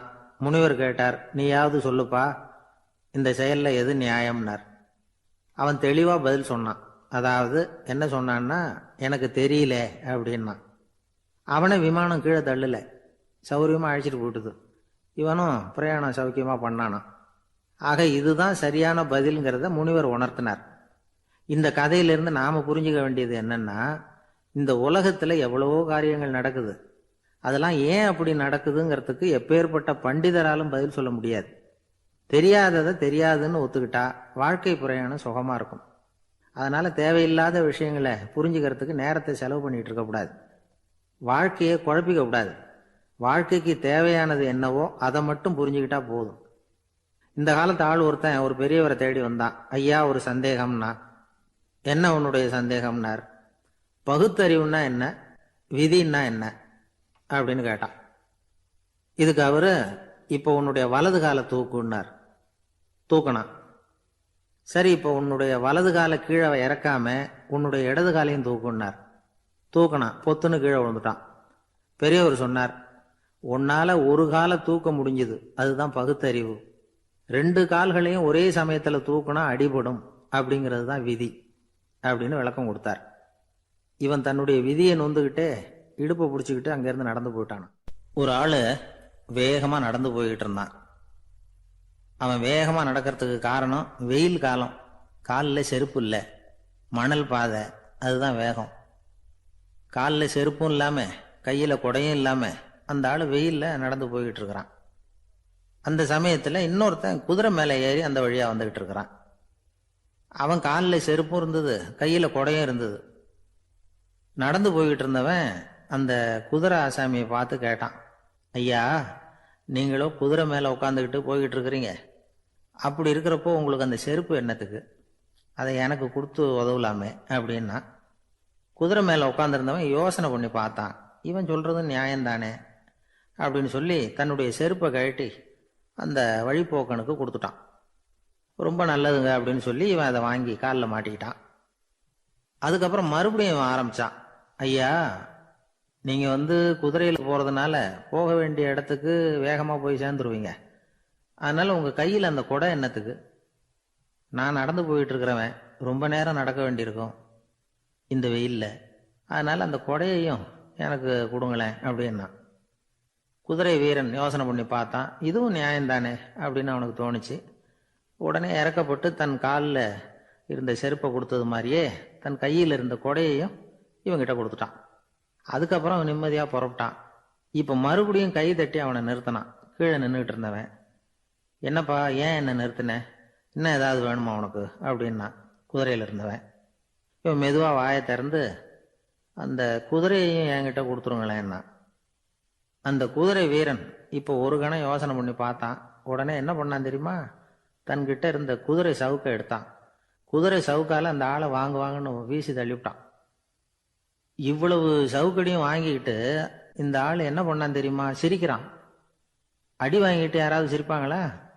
குதிரை வீரனுக்கு ஒன்றும் புரியல. என்னப்பா அது, ஏன் இப்படி அடி வாங்கிட்டு இப்படி சிரிக்கிறியே அப்படின்னு கேட்டான். இப்போ அந்த வழிப்போக்கன் சொல்றான், ஐயா, நான் இப்படி சிரிக்கிறதுக்கு காரணம் இருக்கு. இப்படி குதிரை கேட்டு உங்ககிட்ட அடி வாங்கலைன்னு வச்சுக்கோங்க, என் உயிர் உள்ள வரைக்கும் மனசுல ஒரு தவிப்பு இருந்துகிட்டே இருக்கும். செருப்பையும் கொடையையும் கேட்ட உடனே கொடுத்தவன் குதிரையையும் கேட்டிருந்தா கொடுத்துருப்பானோ அப்படிங்கிற பேராசையில ஏங்கிக்கிட்டே இருந்திருப்பேன். இப்போ உங்ககிட்ட அடி வாங்கின பிறகு என்னுடைய அந்த சந்தேகம் தீர்ந்து போச்சு. என்னுடைய ஆசைக்கு எல்லை எது அப்படிங்கிறத எனக்கு புரிஞ்சுட்டுது அப்படின்னு சொல்லிவிட்டு அவன் நடக்க ஆரம்பிச்சுட்டானான். ஆசைக்கும் எல்லை உண்டு அப்படிங்கிறத விளக்கறதுக்காக வாரியார் சுவாமிகள் சொல்ற கதை இது. இந்த காலத்திலயும் ஒருத்தன் அது மாதிரி கொடை செருப்போட குதிரையில போய்கிட்டு இருந்தான். எதிரில் நடந்து வந்தவன், ஐயா, உங்க கொடையை எனக்கு கொடுங்களேன்னு கேட்டான். உடனே அவன் குதிரையிலிருந்து கீழே குதிச்சு அவனை சாட்டையால் அடிக்க ஆரம்பிச்சுட்டான். இன்னொருத்தர் அந்த வழியா வந்தவர் இதை பார்த்தார். ஏன்பா, அவன் கேட்டான், உன்னால முடியலன்னா இல்லைன்னு சொல்லிட வேண்டியது தானே, அதுக்காக ஏன் இப்படி அவனை போட்டு அடிக்கிறேன்னு கேட்டார். உங்களுக்கு விவரம் புரியாது சார், காலம் ரொம்ப கெட்டு போச்சு. கேட்டதை கொடுத்தேன்னு வச்சுக்கோங்க, இந்த குதிரையே என்னோடது, அவன் திருடிக்கிட்டு போறான் அப்படின்னு என் பேரில் புகார் கொடுக்க ஆரம்பிச்சிருவான் சார் அப்படின்னா. அது எப்படி அவ்வளவு உறுதியா சொல்றேன்னு கேட்டார் அவரு. ஏற்கனவே அது மாதிரி ஒருத்தன் பேரில் புகார் கொடுத்துட்டு தான் இந்த குதிரையை நான் தள்ளிட்டு வந்துகிட்டு இருக்கிறேன் அப்படி. ஒரு ஊர்ல ஒரு பெரிய செல்வந்தர் இருந்தார். பணத்துக்கு பஞ்சம் இல்லை. அதனால இந்த உலகத்துல முடியாத காரியம் எதுவும் இல்லைன்னு நினைச்சார். பணம் இருந்தாலே அந்த நினப்பு தானா வந்துடும். அதனால இவரும் அப்படி நினைச்சதுல ஒன்றும் தப்பு இல்லை. அந்த ஊருக்கு குருநானக் ஒரு தடவை வந்தார். அவருக்கு இந்த செல்வந்தர் ரொம்ப பிரமாதமா ஒரு வரவேற்பு கொடுத்தார் ஊர் எல்லையிலேயே. எங்கள் வீட்டுக்கு வந்து விருந்து சாப்பிட்டுட்டு போகணும்னு கேட்டுக்கிட்டார். அவரும் சரின்னு ஒத்துக்கிட்டார். உடனே தன்னுடைய பங்களாவில் ஒரு பெரிய விருந்துக்கு ஏற்பாடு பண்ணார். குருநானக்கை அழைச்சிட்டு வீட்டுக்கு போனார், உட்கார வச்சார். ஐயா, நான் இந்த ஊர்லேயே ரொம்ப பெரிய வசதி உள்ளவன், என்னால் எல்லாம் முடியும். உங்களுக்காக நான் என்ன செய்யணும்னு சொல்லுங்க, எதுவாக இருந்தாலும் பரவாயில்ல, எவ்வளவு செலவானாலும் பரவாயில்ல, என்னால் செய்ய முடியும். என்ன செய்யணும்னு சொல்லுங்க, அது போதும், நான் செய்கிறேன் அப்படின்னு நான் ரொம்ப பணிவா. இதை கேட்டதும் குருநானக் சிந்திச்சார் கொஞ்ச நேரம். அதுக்கப்புறம் தன்னோட சட்டை பைக்குள்ள கையை விட்டு ஒரு பழைய ஊசி ஒன்று எடுத்தார். அந்த செல்வந்தர்கிட்ட கொடுத்தார். இதை பாருங்க, இவ்வளவு தூரம் நீங்கள் கேட்கறதுனால சொல்கிறேன், எனக்கு நீங்கள் செய்ய வேண்டிய உதவி இதுதான்னார். ஊசியை கையில் வாங்கிக்கிட்டு இதை என்ன செய்யணும்னு சொல்லுங்க அப்படின்னார் அவர். நீங்கள் செய்ய வேண்டியது என்னன்னா, இந்த ஊசியை பத்திரமா வச்சிருக்கணும். நாம் 2 பேரும் இறந்து போனதுக்கு பின்னாடி இன்னொரு உலகத்தில் நாம் சந்திக்கக்கூடிய வாய்ப்பு இருக்குது. அப்போ இந்த ஊசியை என்கிட்ட கொண்டாந்து கொடுக்கணும். இதுதான் நீங்கள் எனக்காக செய்ய வேண்டிய உதவி அப்படின்னார் குருநானக் லேசாக சிரிச்சுக்கிட்டே. இதை கேட்ட உடனே இந்த பெரியவர் முழிக்க ஆரம்பிச்சிட்டார். அது எப்படிங்க, நான் சாகிறப்ப எப்படி இந்த ஊசியை எடுத்துக்கிட்டு இன்னொரு உலகத்துக்கு வர முடியும்னார்.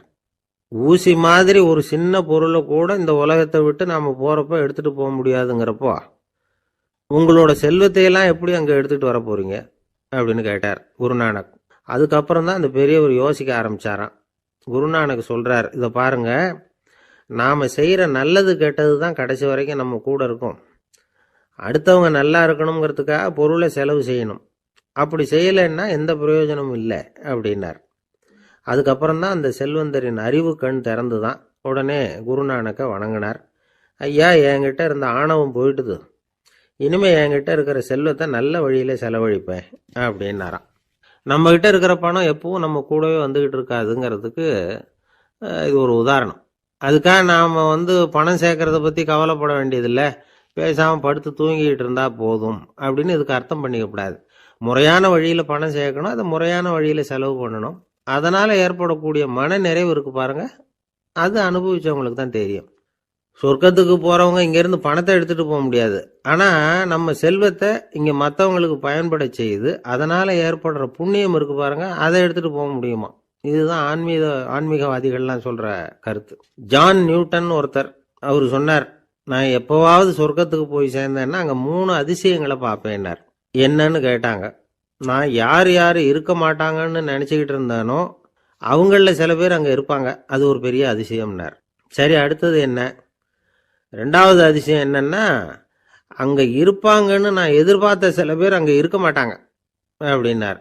சரி, 3வது பெரிய ஆச்சரியம் என்ன அப்படின்னா, நான் அங்கே இருக்க பாருங்க, அதுதான் அந்த 3வது அதிசயம் அப்படின்னாராம். தானத்தில் சிறந்தது எது அப்படின்னு ஒரு கேள்வியை கேட்டு, தானத்தில் சிறந்தது நிதானம் அப்படின்னு அதுக்கு ஒரு பதிலும் சொல்கிறவங்க உண்டு. நிதானம் ரொம்ப அவசியம், அதுவும் இன்றைய உலகத்துக்கு ரொம்ப அவசியம். இன்றைக்கி உலகம் ரொம்ப பரபரப்பாக போய்கிட்டு இருக்குது. பொறுமையாக இருக்கணும்னு நினைக்கிறவங்களால கூட அப்படி இருக்க முடியறதில்ல. பொறுமையை சோதிக்கிறது மாதிரி பல சம்பவங்கள், அதையெல்லாம் சந்திச்சே தீர வேண்டியிருக்குது. எங்கே போனாலும் க்யூவில் நிற்க வேண்டியிருக்குது, எங்கே போனாலும் காத்துக்கிட்டு இருக்க வேண்டியிருக்கு. ஆஃபீஸ்லேயோ வீட்லேயோ கூட நீங்கள் நிதானமாக பொறுமையாக நடந்துக்க தெரியலன்னா உங்களுக்கு சிடுமூஞ்சி, முசுடு இப்படிலாம் பேர் வச்சுருவாங்க. அது உங்களுக்கு தேவையா? சரி, வாழ்க்கையில் பொறுமைசாலின்னு பேர் வாங்கிறதுக்கு என்ன வழி? முதல் பாயிண்ட், நீங்கள் நினைக்கிறது, எதிர்பார்க்கறது, செய்யறது எல்லாமே 100% கரெக்டாக நடக்கணும்னு ஆசைப்படக்கூடாது. எதுவாக இருந்தாலும் அதில் ஓரளவுக்கு தவறு நடக்கலாம் அப்படிங்கிறத எதிர்பார்த்தே இருக்கணும். ஓரளவுக்கு அதை அனுமதிக்கணும். ஒரு நண்பரை 6 மணிக்கு ஒரு இடத்துக்கு வர சொல்லியிருக்கிறீங்க, 6 மணிக்கு அவர் வரலை, உடனே பொறுமை இழந்து நடந்துக்கக்கூடாது. ஒரு 10 நிமிஷம் டிலே ஆகலாம். ஒரு வர்ற வழியில் பஸ்ஸு கூட ஏதாவது டிராஃபிக்கில் மாட்டியிருக்கலாம். அதெல்லாம் எதிர்பார்த்தே கொஞ்சம் காத்திருக்கிறதுல ஒன்றும் தப்பு இல்லை. சில சமயம் டிலே ஆகிறது கூட நல்லதாக முடியும். ஒரு பஸ்ஸை தவற விட்டுட்டு, ஐயோ கொஞ்சம் ஒரு 2 நிமிஷம் முன்னாடி வந்திருந்தா பிடிச்சிருக்கலாமே அப்படின்னு தவிச்சிக்கிட்டு இருப்பாங்க சில பேர். அடுத்தபடியாக வர்ற பஸ்ஸு நேரடியாக நீங்கள் போக வேண்டிய இடத்துக்கே கொண்டு போய் விடுற பஸ்ஸாக கூட இருக்கலாம். அது உங்களுக்கு முன்னாடி தெரியாதுல்ல. சில நெருக்கடியான சூழ்நிலைகளை தமாஷா எடுத்துக்கிறதுக்கு பழகிக்கணும். சில இடங்களுக்கு போகிறப்ப காத்திருக்கிறதுக்கு நம்ம மனசை தயார்படுத்திக்கிட்டே போகணும். ஒரு ரயிலுக்கோ பஸ்ஸுக்கோ அல்லது விமானத்துக்கோ கப்பல் பிரயாணத்துக்கோ போகிறப்போ அங்கே போய் நீங்கள் மணிக்கணக்கில் கூட காத்துக்கிட்டு தான் இருக்கணும். புறப்படுற நேரம் கூட மாறலாம். நீங்கள் போய் சேர்ந்ததும் அது உடனே புறப்படணும்னு கட்டாயமாக என்ன? அது மாதிரி சமயத்தில் படிக்கிறதுக்குன்னு சில சுவாரஸ்யமான புத்தகங்களையும் கையில் எடுத்துக்கலாம். உங்களை சுற்றி எவ்வளவோ சுவாரஸ்யமான சம்பவங்கள் நடந்துக்கிட்டு இருக்குதுல்ல, அதையெல்லாம் வேடிக்கை பாருங்கள். எதுக்காக காத்துக்கிட்டு இருக்கிறோமோ அந்த காரியத்தில் உண்மையாகவே நமக்கு ஒரு அக்கறை இருந்தால் நமக்கு போர் அடிக்காது. சில கோயில்களில் பார்த்துருப்பீங்க, தரிசனத்துக்காக பக்தர்கள் நாள் கணக்கில் காத்துக்கிட்டு இருப்பாங்க. அவங்களெலாம் அழுத்துக்கிறது இல்லை. ஆண்டவனை தரிசிக்கணுங்கிற உண்மையான அக்கறை இருக்கிறதுனால அவங்களுக்கு போர் அடிக்கிறது இல்லை. ஆனால் சில சினிமா தியேட்டரில் கூட பார்க்கலாமே, சினிமா கியூ கூட அப்படி தான். சாயந்தரம் 6 மணி ஆட்டத்துக்கு காலம்பரம் 6 மணிக்கே போய் கூட காத்துக்கிட்டு இருப்பாங்க. அவங்களுக்கெல்லாம் போர் அடிக்காது, படம் பார்க்குற ஆர்வம். இன்னொரு முக்கியமான விஷயத்த நாம் பழக்கப்படுத்திக்கணும். லிவ் ஃபார் தி மூமெண்ட் அப்படிங்கிறாங்க நிபுணர்கள். ரொம்ப பேர் எப்படின்னா அடுத்தபடியாக நடக்க போகிற விஷயத்திலேயே கவனமாக இருப்பாங்க. அந்த நினைப்புலேயே இந்த நிமிஷத்தை பொறுமை இல்லாமல் கழிப்பாங்க. ஒருத்தர் இருக்கார், அவர் எப்படின்னா ஆஃபீஸ் முடியறதுக்குள்ளேயே சார் 5 மணிக்கெல்லாம் ரெடியாக இருங்க, நாம் அந்த ஹோட்டலில் போய் டிஃபன் சாப்பிட்ணும் அப்படின்னு 4 மணிலேருந்து சொல்லிகிட்டு இருப்பார். 4:55 பரபரப்பாக ஓடி வருவார். 2 பேரும் புறப்படுவோம், ஹோட்டலுக்கு போவோம், சாப்பிட்டுக்கிட்டு இருப்போம். அப்படி சாப்பிட்டுட்டு இருக்கிறப்ப சார் சாப்பிட்டு முடித்ததும் நேராக ஒரு ஜவுளி கடைக்கு போகிறோம் அப்படிம்பார். பரபரக்க சாப்பிட்டு முடிப்பார், புறப்படுவார். ஜவுளி கடையில் அவசரமாக சீக்கிரம் பில் போடுங்க சார், சினிமாவுக்கு நேரம் ஆகிடும்பார். சினிமா தியேட்டரில் உட்காந்து அடுத்தபடியாக எங்கே டின்னர் சாப்பிட்றதுன்னு யோசனை பண்ணிகிட்டு இருப்பார். ராத்திரி படுக்கையில் விழுந்ததுக்கு அப்புறமும் நாளைக்கு காலையில் எழுந்திரிச்சதும் அதை பண்ணணும் இதை பண்ணணும்னு திட்டம் போட்டுக்கிட்டே இருப்பார். அதாவது எப்பவும் அடுத்த நிமிஷம், அடுத்த நாள், அடுத்த வாரம், அடுத்த வருஷம், இதுதான் அவங்க சிந்தனை. இந்த நிமிஷம் என்ஜாய்மெண்ட்டை அவங்க இழந்துடுறாங்களாம். அதனால தான் வாழ்நாள் பூரா பொறுமையின்மை, அவஸ்தை, அல்லல். அதனால் நாம் எல்லாரும் வாழ்க்கையில் நிதானமாக இருக்கிறதுக்கு கற்றுக்கணுமா. அதுக்காக இந்த நிதானத்துக்கு வேறு விதமான அர்த்தம் பண்ணிக்கக்கூடாது. ஒருத்தர் அப்படித்தான் ஒரு தடவை அவருடைய குதிரை காணாமல் போயிட்டு தான். அதுக்காக அவர் கவலைப்படலை, நிம்மதியாக இருந்தார், சந்தோஷமாக இருந்தார். என்ன சார் இது, உங்கள் குதிரை திருட்டு போயிட்டுதுங்கிறீங்க, நீங்கள் கவலைப்படாமல் இருக்கிறீங்களே அப்படின்னு கேட்டாங்களாம். அதுக்கு அவர் சொல்லியிருக்கார், நல்ல வேலை சார், கட்டியிருந்த குதிரை காணாமல் போயிருக்குது. நான் அது மேலே உட்காந்துருக்கிற சமயம் அது காணாமல் போயிருந்ததுன்னா, திருட்டு போயிருந்ததுன்னா நானும் சேர்ந்துல காணாமல் போயிருப்பேன் அப்படின்னாராம். எவ்வளவு நிதானமான ஆள் பாருங்க. எனக்கு தெரிஞ்ச ஒருத்தர் இருக்கார். அவர் ஒரு பெரிய காவல்துறை அதிகாரி, ரொம்ப கண்டிப்பானவர். அவரை கண்டாவே எல்லாரும் பயப்படுவாங்க. அப்படிப்பட்டவர் வீட்டுக்கு போனால் அப்படியே அடியோடு மாறிடுவார். அங்கே போய் பார்த்தீங்கன்னா குழந்தைகளோட குழந்தையாக அவர் விளையாடிக்கிட்டு இருப்பார். அலுவலக சமயத்தில் பார்த்தீங்கன்னா குதிரை முதுகில் அவர் உட்காந்துருப்பார். வீட்டில் பார்த்தீங்கன்னா அவர் முதுகில் குழந்தை உட்காந்துருக்கும். அவர் குதிரை மாதிரி போயிட்டு இருப்பார். இது எப்படிங்க முடியுது உங்களால் அப்படின்னு கேட்டாங்க. அது ஒன்றும் இல்லை, இங்கே வீட்டுக்கு வந்த உடனே என்னோட மனசை தனியாக எடுத்து வச்சுருவேன் அப்படின்னார். அது என்னங்க உங்கள் சட்டப்பயிலியாக இருக்குது மனசு, அது தனியாக எடுத்து வைக்கிறதுக்கு அப்படின்னு கேட்டாங்க. அப்படி இல்லைங்க, இது ஒரு பயிற்சி, மனப்பயிற்சி, அவ்வளவுதான் அப்படின்னார்.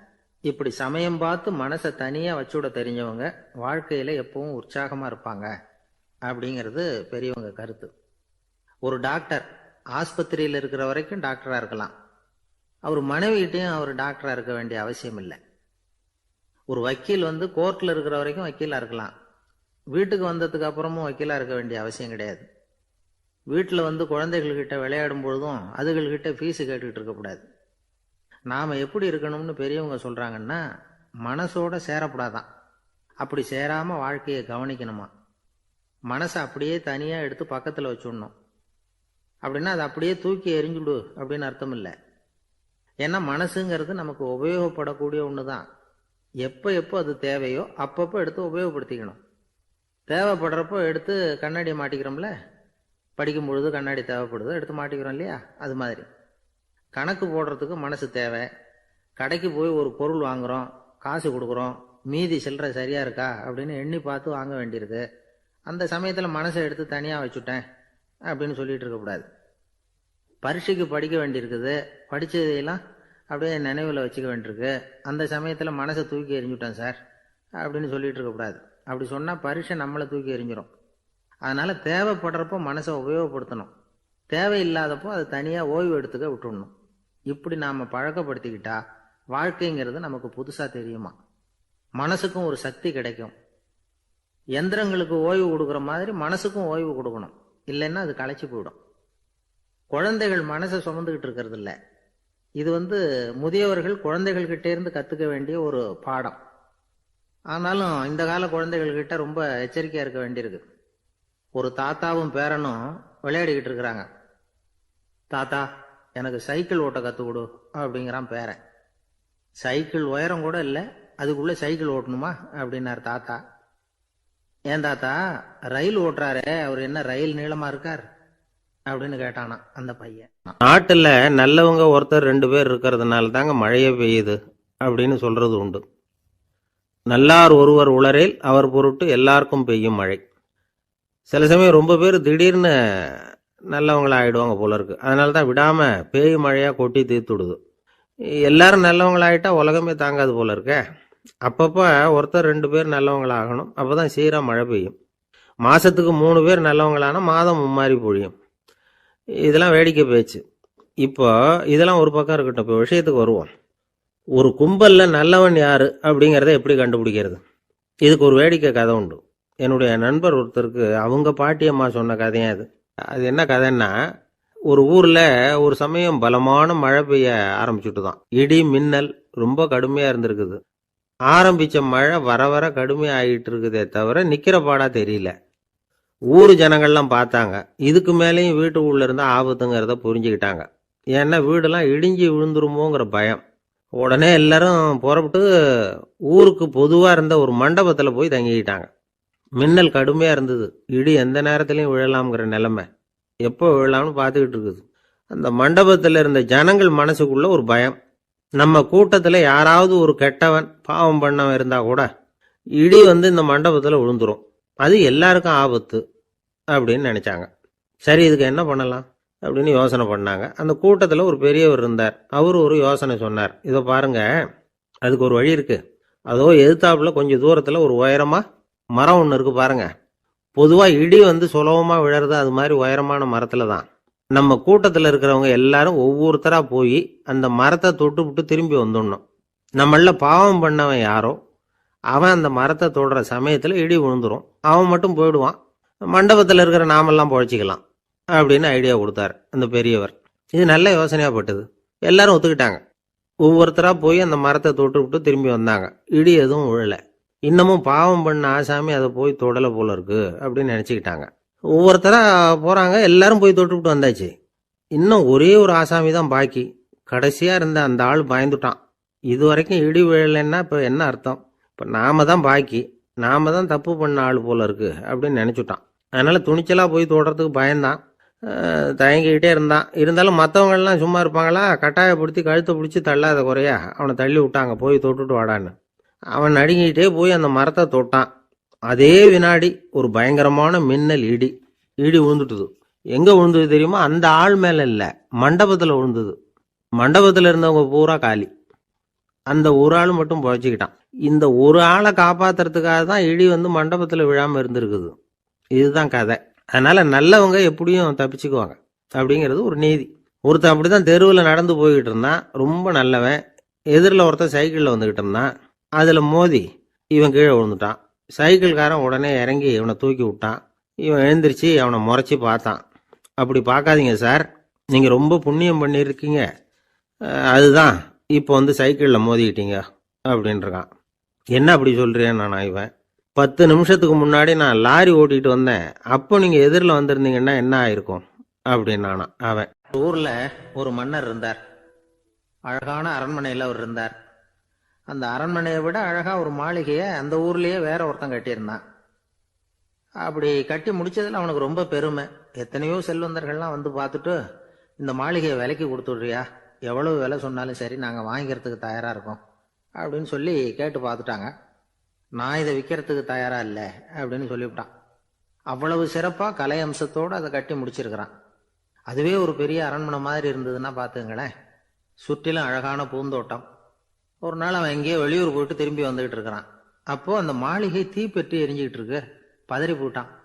விலைக்கு கேட்டவங்க யாராவது இதை செஞ்சிருக்கணும், இல்லைன்னா மன்னரே செய்த சதியோ என்னவோ, இப்படிலாம் அவனுக்கு சந்தேகம். ஒரு மூலையில் உட்காந்து அழ ஆரம்பிச்சிட்டான். அந்த சமயத்தில் அவனுடைய மகன் அங்கே ஓடி வந்தான். அப்பா அழாதீங்க, இதை நான் நேற்று ராத்திரியே நம்ம ஊர் மன்னருக்கு வித்துட்டேன். இதை கட்டி முடிக்க நமக்கு எவ்வளவு செலவாச்சோ அதை போல 3 மடங்கு விலைக்கு வித்துட்டேன், கவலைப்படாதீங்க, இதை விட அழகான மாளிகையை நாம புதுசா கட்டிக்கலாம்னா. இதை கேட்டதும் அழுதுகிட்டு இருந்தவன் அழுகையை நிறுத்தினான், சிரிக்க ஆரம்பிச்சுட்டான். இதே இடத்த நான் மன்னர்கிட்ட இருந்து விலைக்கு வாங்குவேன், இதை விட அழகான மாளிகையை கட்டுவேன் அப்படின்னு சுத்தி நின்ன எல்லார்கிட்டையும் சொல்லிக்கிட்டு இருந்தான். இந்த சமயத்துல அவனோட இளைய மகன் ஓடி வந்தான். அப்பா, அண்ணன் சொன்னதெல்லாம் சரிதான், மன்னர்கிட்ட விலை பேசினதெல்லாம் உண்மைதான், ஆனா வித்தது பேச்சு அளவுல தான். இனிமேதான் பத்திரம் வாங்கணும், எழுதணும், நீங்க கையெழுத்து போடணும், பதிவு பண்ணணும், மன்னர்கிட்ட பணம் வாங்கணும், அதுக்காகத்தான் உங்களை எதிர்பார்த்துக்கிட்டு இருந்தோம், அதுக்குள்ள இப்படி ஆயிட்டுதுன்னா. இப்ப சிரிச்சுக்கிட்டு இருந்தவன் சிரிப்பை நிறுத்தினான், மறுபடியும் குழந்தை மாதிரி அழ ஆரம்பிச்சுட்டான். இது ஒரு சம்பவம். இதுல இருந்து என்ன தெரியுது?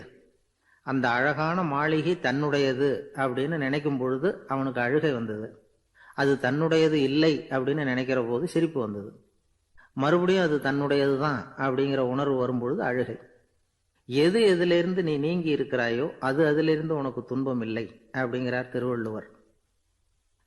இந்த உடம்பு என்னுடையதில்லை அப்படிங்கிற உணர்வு வந்துட்டா அது ஒரு பெரிய நிலை.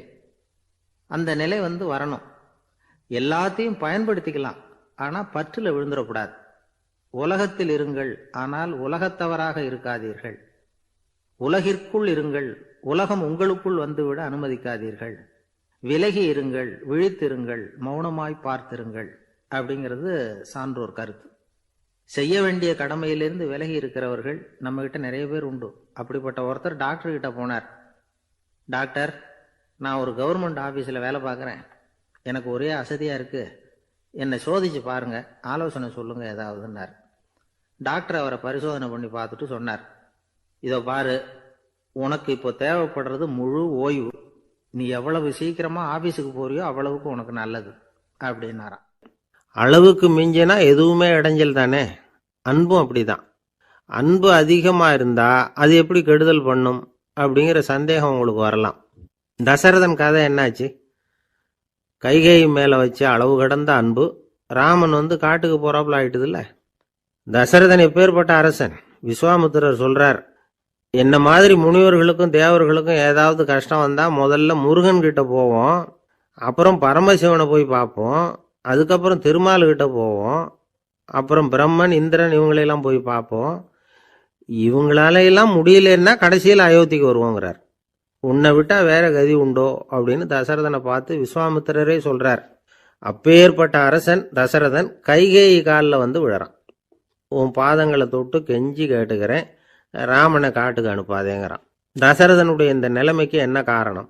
அவன் கைகேயி மேல வச்ச அளவு கடந்த அன்பு தான் காரணம். இப்ப சொல்லுங்க, அன்பா இருந்தாலும் அது அளவுக்கு மீறி போனா கெடுதல் பண்ணுமா பண்ணாதா? அது மட்டும் இல்ல, அளவு கடந்த அன்பு நீதிக்கும் நியாயத்துக்கும் புறம்பான காரியங்களையும் செய்ய வச்சிரும். தசரதன் மிகச்சிறந்த நீதிமான், தர்மத்துக்கு விரோதமா ஒரு காரியமும் செய்யாதவன். அப்பேற்பட்டவன் தன்னுடைய மனைவியை பார்த்து என்ன சொல்றான் தெரியுமா? உனக்காக நான் என்ன செய்யணும் சொல்லு, செய்யறேன். ஒரு குற்றமும் செய்யாத ஒருத்தனை கொல்லணுமா கொல்றேன். மரண தண்டனை விதிக்கப்பட்ட ஒருத்தனை விடுதலை செய்ய சொல்றியா செய்யறேன். எந்த பிச்சைக்காரனையாவது கோடீஸ்வரனாக சொல்றியா ஆக்குறேன், அல்லது கோடீஸ்வரனை பிச்சைக்காரன் ஆக்கணுமா ஆக்குறேன் அப்படிங்கிறான். நீதிக்கு விரோதமான இந்த பாவங்களை செய்யறதுக்கு அப்பேற்பட்ட அரசன் எப்படி துணிஞ்சான்? மனைவி பேர்ல வச்ச அளவு கடந்த அன்புதான் காரணம். திரிசூலம், வஜ்ராயுதம், வாள் இதுகளால தாக்கப்பட்டா கூட அதையெல்லாம் கொஞ்சம் கூட லட்சியம் பண்ணாத ஒருத்தன் காமதேவனுடைய மலர் அம்புகள் தாக்குனா அதை அவனால தாக்கு பிடிக்க முடியல, விழுந்துடுறான். காமதேவனுக்கு உள்ள மகிமையே அதுதாங்கிறார் துளசிதாசர். அதனாலதான் பெரியவங்கள்லாம் என்ன சொல்றாங்கன்னா, எதையும் அளவுக்கு மீறி செய்யாதேங்கிறாங்க. அப்பா, அம்மா, மனைவி, மக்கள் எல்லார் பேர்லயும் அன்பு அவசியம்தான். ஆனா அந்த அன்பு அறிவுக்கு புறம்பா இருக்கக்கூடாது, அளவுக்கு மீறி இருக்கக்கூடாது. அப்பதான் வாழ்க்கை சுகமா இருக்கும், இல்லைன்னா அவஸ்தை தான். அளவுக்கு மீறின அன்புங்கிறது புரியுது, அது சரி. அறிவுக்கு புறம்பான அன்புங்கிறது எப்படி? ஒரு தாய்க்கு ஜலதோஷம் அல்லது ஏதோ ஒரு தொற்று நோயின்னு வச்சுங்களேன். அந்த அம்மாவுக்கு தன்னுடைய குழந்தை பேர்ல அளவு கடந்த அன்பு. தனக்கு நோய் இருக்கு, அது அடுத்தவங்களுக்கு தொற்றக்கூடியது அப்படின்னு தெரிஞ்சிருந்தோம் அன்பை காட்டுறதுக்காக அந்த குழந்தைக்கு முத்தம் கொடுக்குறேன்னு தூக்கி வச்சுக்கிட்டு கொஞ்சம் ஆரம்பிச்சதுன்னு வச்சுக்கோங்க, அது நல்லா இருக்குமா? இதுதான் அறிவுக்கு புறம்பான அன்புங்கிறது. அது மாதிரி விலங்குகள்கிட்ட அன்பாயிருன்னு சொல்றோம். அதுக்காக புலிக்கு முத்தம் கொடுக்க முடியுமா? அப்படி கொடுத்தா அது அறிவுக்கு புறம்பான அன்பு. அதனால் அன்பு கூட அறிவுபூர்வமாக இருக்கணும் அப்படிங்கிறத இன்றைக்கி தகவல் மூலமாக நாம் புரிஞ்சுக்கணும். இந்த காலத்து காதலன் தன்னுடைய காதலிகிட்ட சொன்னானாம், இதை பாரு, உன் பேரில் எனக்கு அளவு கடந்த அன்பு, உனக்காக என்ன செய்யணும் சொல்லு செய்கிறேன், நெருப்பில் நடக்கணுமா நடக்கிறேன், நீரில் குதிக்கணுமா குதிக்கிறேன், உயிரையே கொடுக்கணுமா கொடுக்குறேன் அப்படின்னா. சரி, வர்றேன் ஞாயிற்றுக்கிழமை சாயந்தரம் 6 மணிக்கு இதே இடத்துக்கு வாங்க அப்படின்னுது அந்த பொண்ணு. இவன் கொஞ்சம் யோசனை பண்ணி பார்த்துட்டு, அன்னைக்கு மழை பெய்யாமல் இருந்தால் வந்துடுறேன் அப்படின்னானா.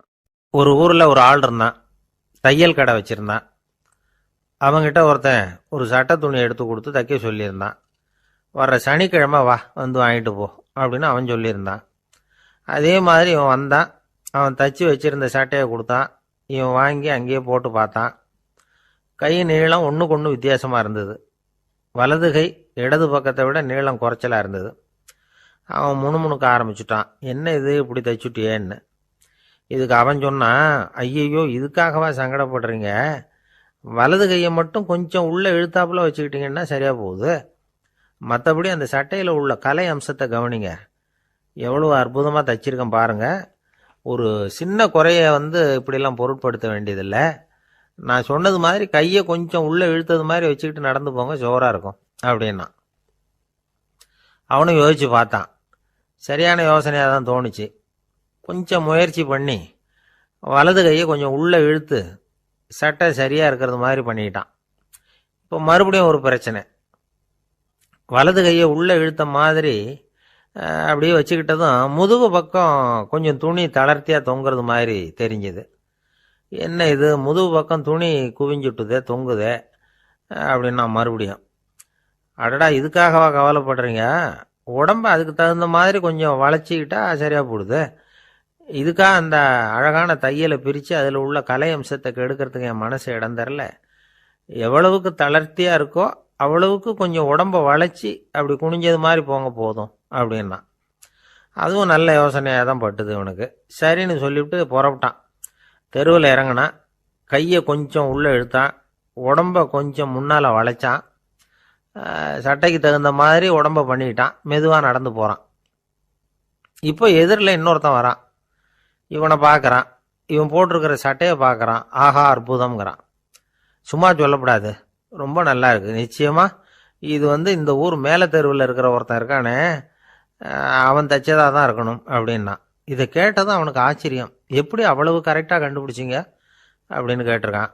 இதுக்கு அந்த வழிபோக்கன்னு சொன்னானா, அவன் ரொம்ப கெட்டிக்காரன், உங்களை மாதிரி உடம்பும் கையும் வளைஞ்சு போன ஒரு ஆசாமிக்கு அவனை தவிர வேற யாராலேயும் இவ்வளவு பொருத்தமான ஒரு சட்டையை தைக்க முடியாது அப்படின்னானா.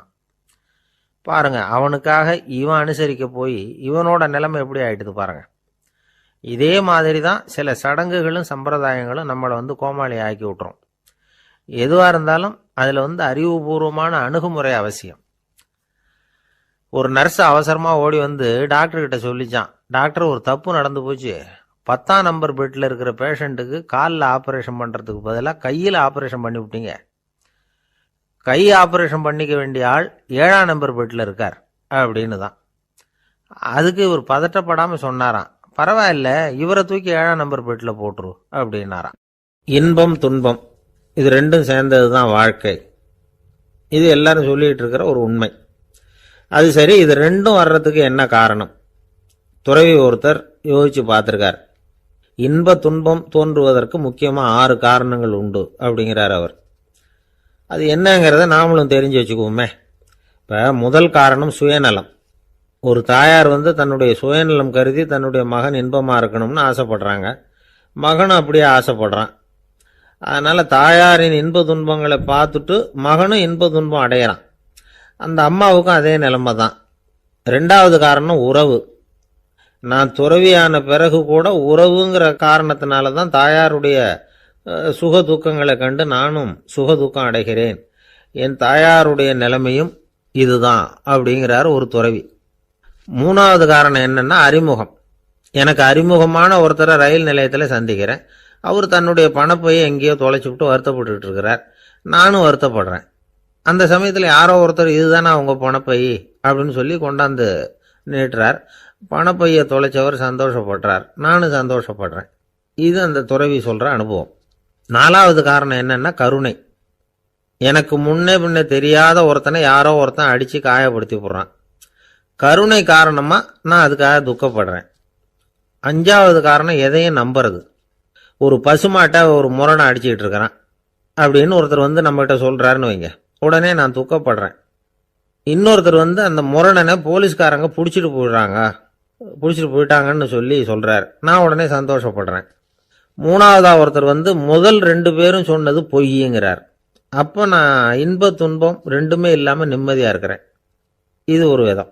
அடுத்தது 6வது காரணம் என்னன்னா தன்மயமாகுதல். ஒரு நாவல் படிச்சுக்கிட்டு இருக்கிறோம், அதில் வர்ற பாத்திரங்களோட நாம் ஒன்றி போயிடுறோம். அதில் வர்ற பாத்திரங்கள் சிரிச்சுதுன்னா நாமளும் சிரிக்கிறோம், அது அழுதுன்னா நாமளும் அழறோம்.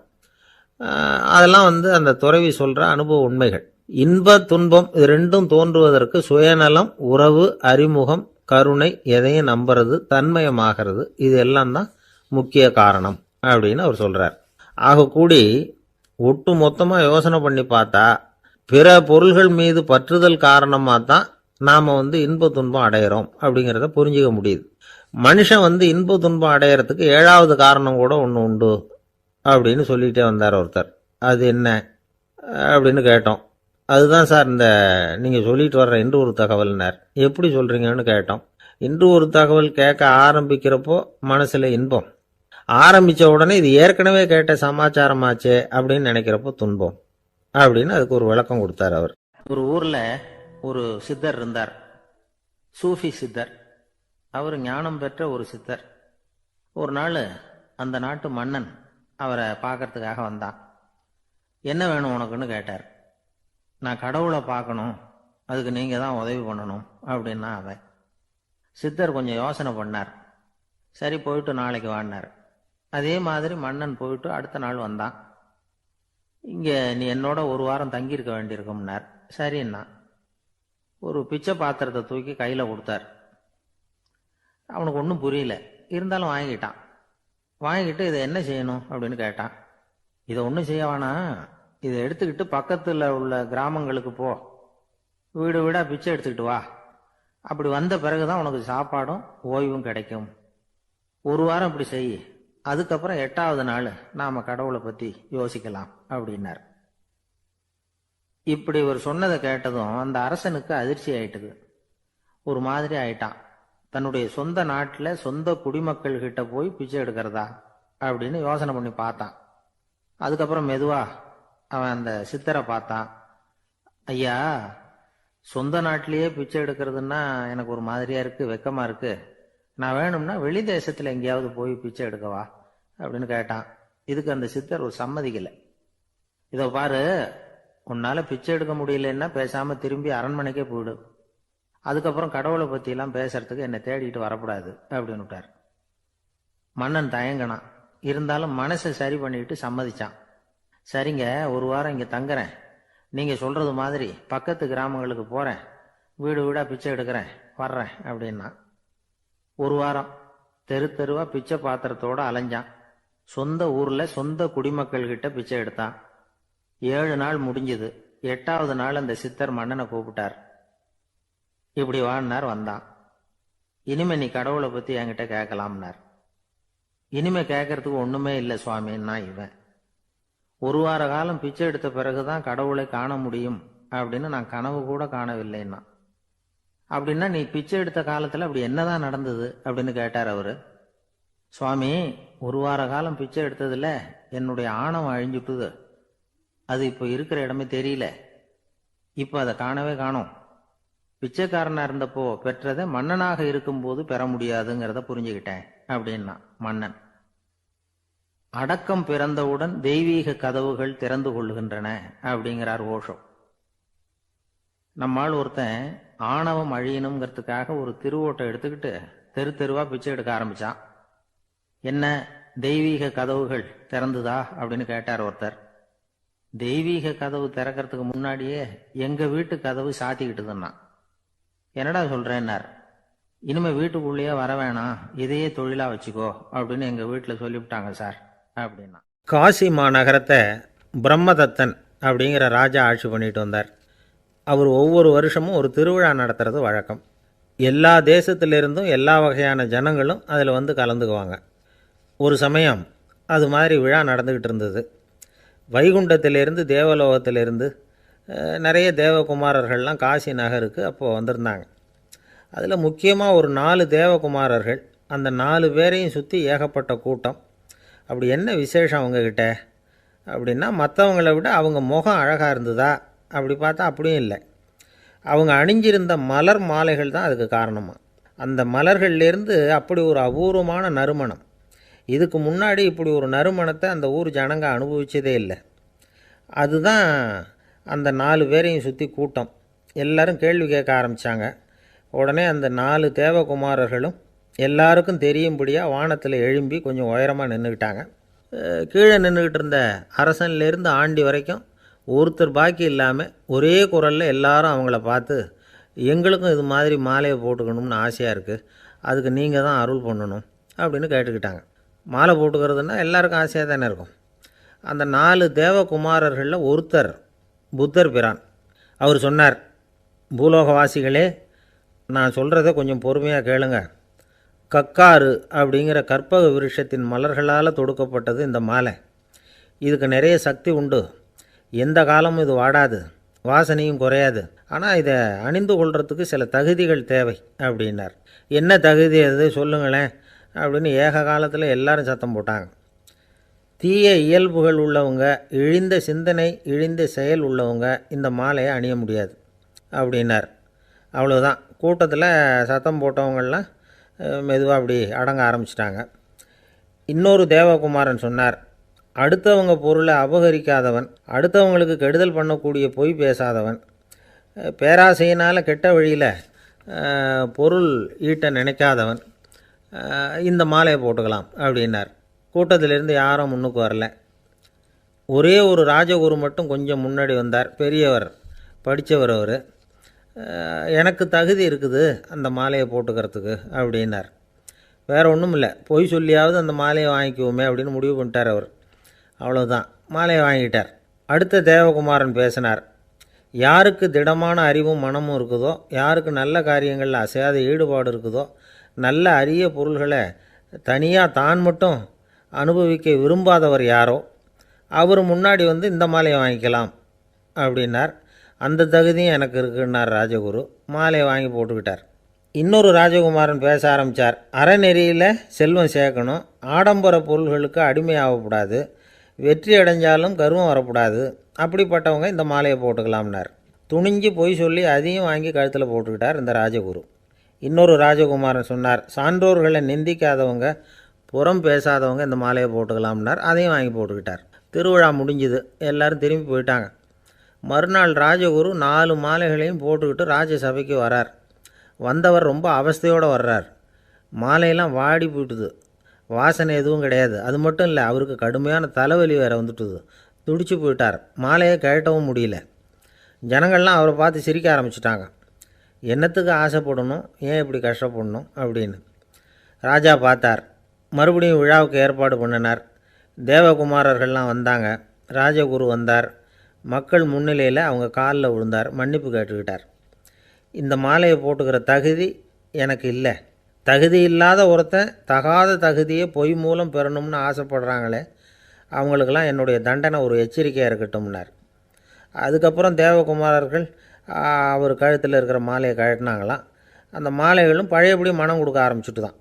இதிலேருந்து நாம் தெரிஞ்சுக்க வேண்டியது என்னென்னா, நமக்கு தகுதி இல்லாத ஒரு கௌரவம் நம்மக்கிட்ட தானாக வந்தால் கூட அதை தவிர்த்து விடுறது தான் நல்லது. அதுதான் புத்திசாலித்தனம். ஒருத்தர் வந்தார். சார், எங்கள் இலக்கிய மன்ற விழாவுக்கு நீங்கள் தலைமை தாங்கணும்னார். உடனே இவர் சொன்னார், பேச்சாளர், சார், இலக்கியத்தை பற்றி பேசுகிற தகுதி எனக்கு இல்லையே அப்படின்னார். உடனே அவர் கூப்பிட வந்தவர் சொன்னார், அந்த தகுதி உங்களுக்கு இல்லைங்கிறது எங்களுக்கும் தெரியும் சார், அதனால தான் உங்களை தலைமை தாங்க கூப்பிட்றேன் அப்படின்னார். அது சரி, தலைமைன்னா அதுக்கு இவர் என்ன தான் அர்த்தம் பண்ணுறாருன்னு தெரியல. ஒரு ஜென் துறவி, அவருக்கு ரொம்ப வயசாகிட்டுது, கடைசி காலம். நண்பர்களெல்லாம் கூப்பிட்டார். நண்பர்களே, நான் வித்தியாசமான முறையில் சாகணும்னு ஆசைப்பட்றேன், அதுக்கு ஏதாவது யோசனை சொல்லுங்களேன் அப்படின்னு கேட்டாராம். நண்பர்கள் சிரித்தாங்க. என்ன பேச்சு பேசுகிறீங்க, சாவறதுங்கிறது என்ன விளையாட்டுத்தனமான காரியமா அப்படின்னு கேட்டிருக்காங்க. அந்த துறவி கொஞ்ச நேரம் யோசனை பண்ணார். அப்புறம் கேட்டாராம், இது வரைக்கும் யாராவது நடந்துக்கிட்டே இறந்துருக்குறாங்களா அப்படின்னாராம். எல்லாரும் இல்லைன்னாங்களாம். ஒருத்தர் மட்டும் சொல்லியிருக்கார், அப்படியும் ஒருத்தர் இறந்துருக்கிறதாக ஒரு கதையில் படிச்சிருக்கிறேன், ஒரு ஞானியால் தான் அப்படியெல்லாம் செய்ய முடியும் அப்படின்னு அவர் சொன்னாராம்.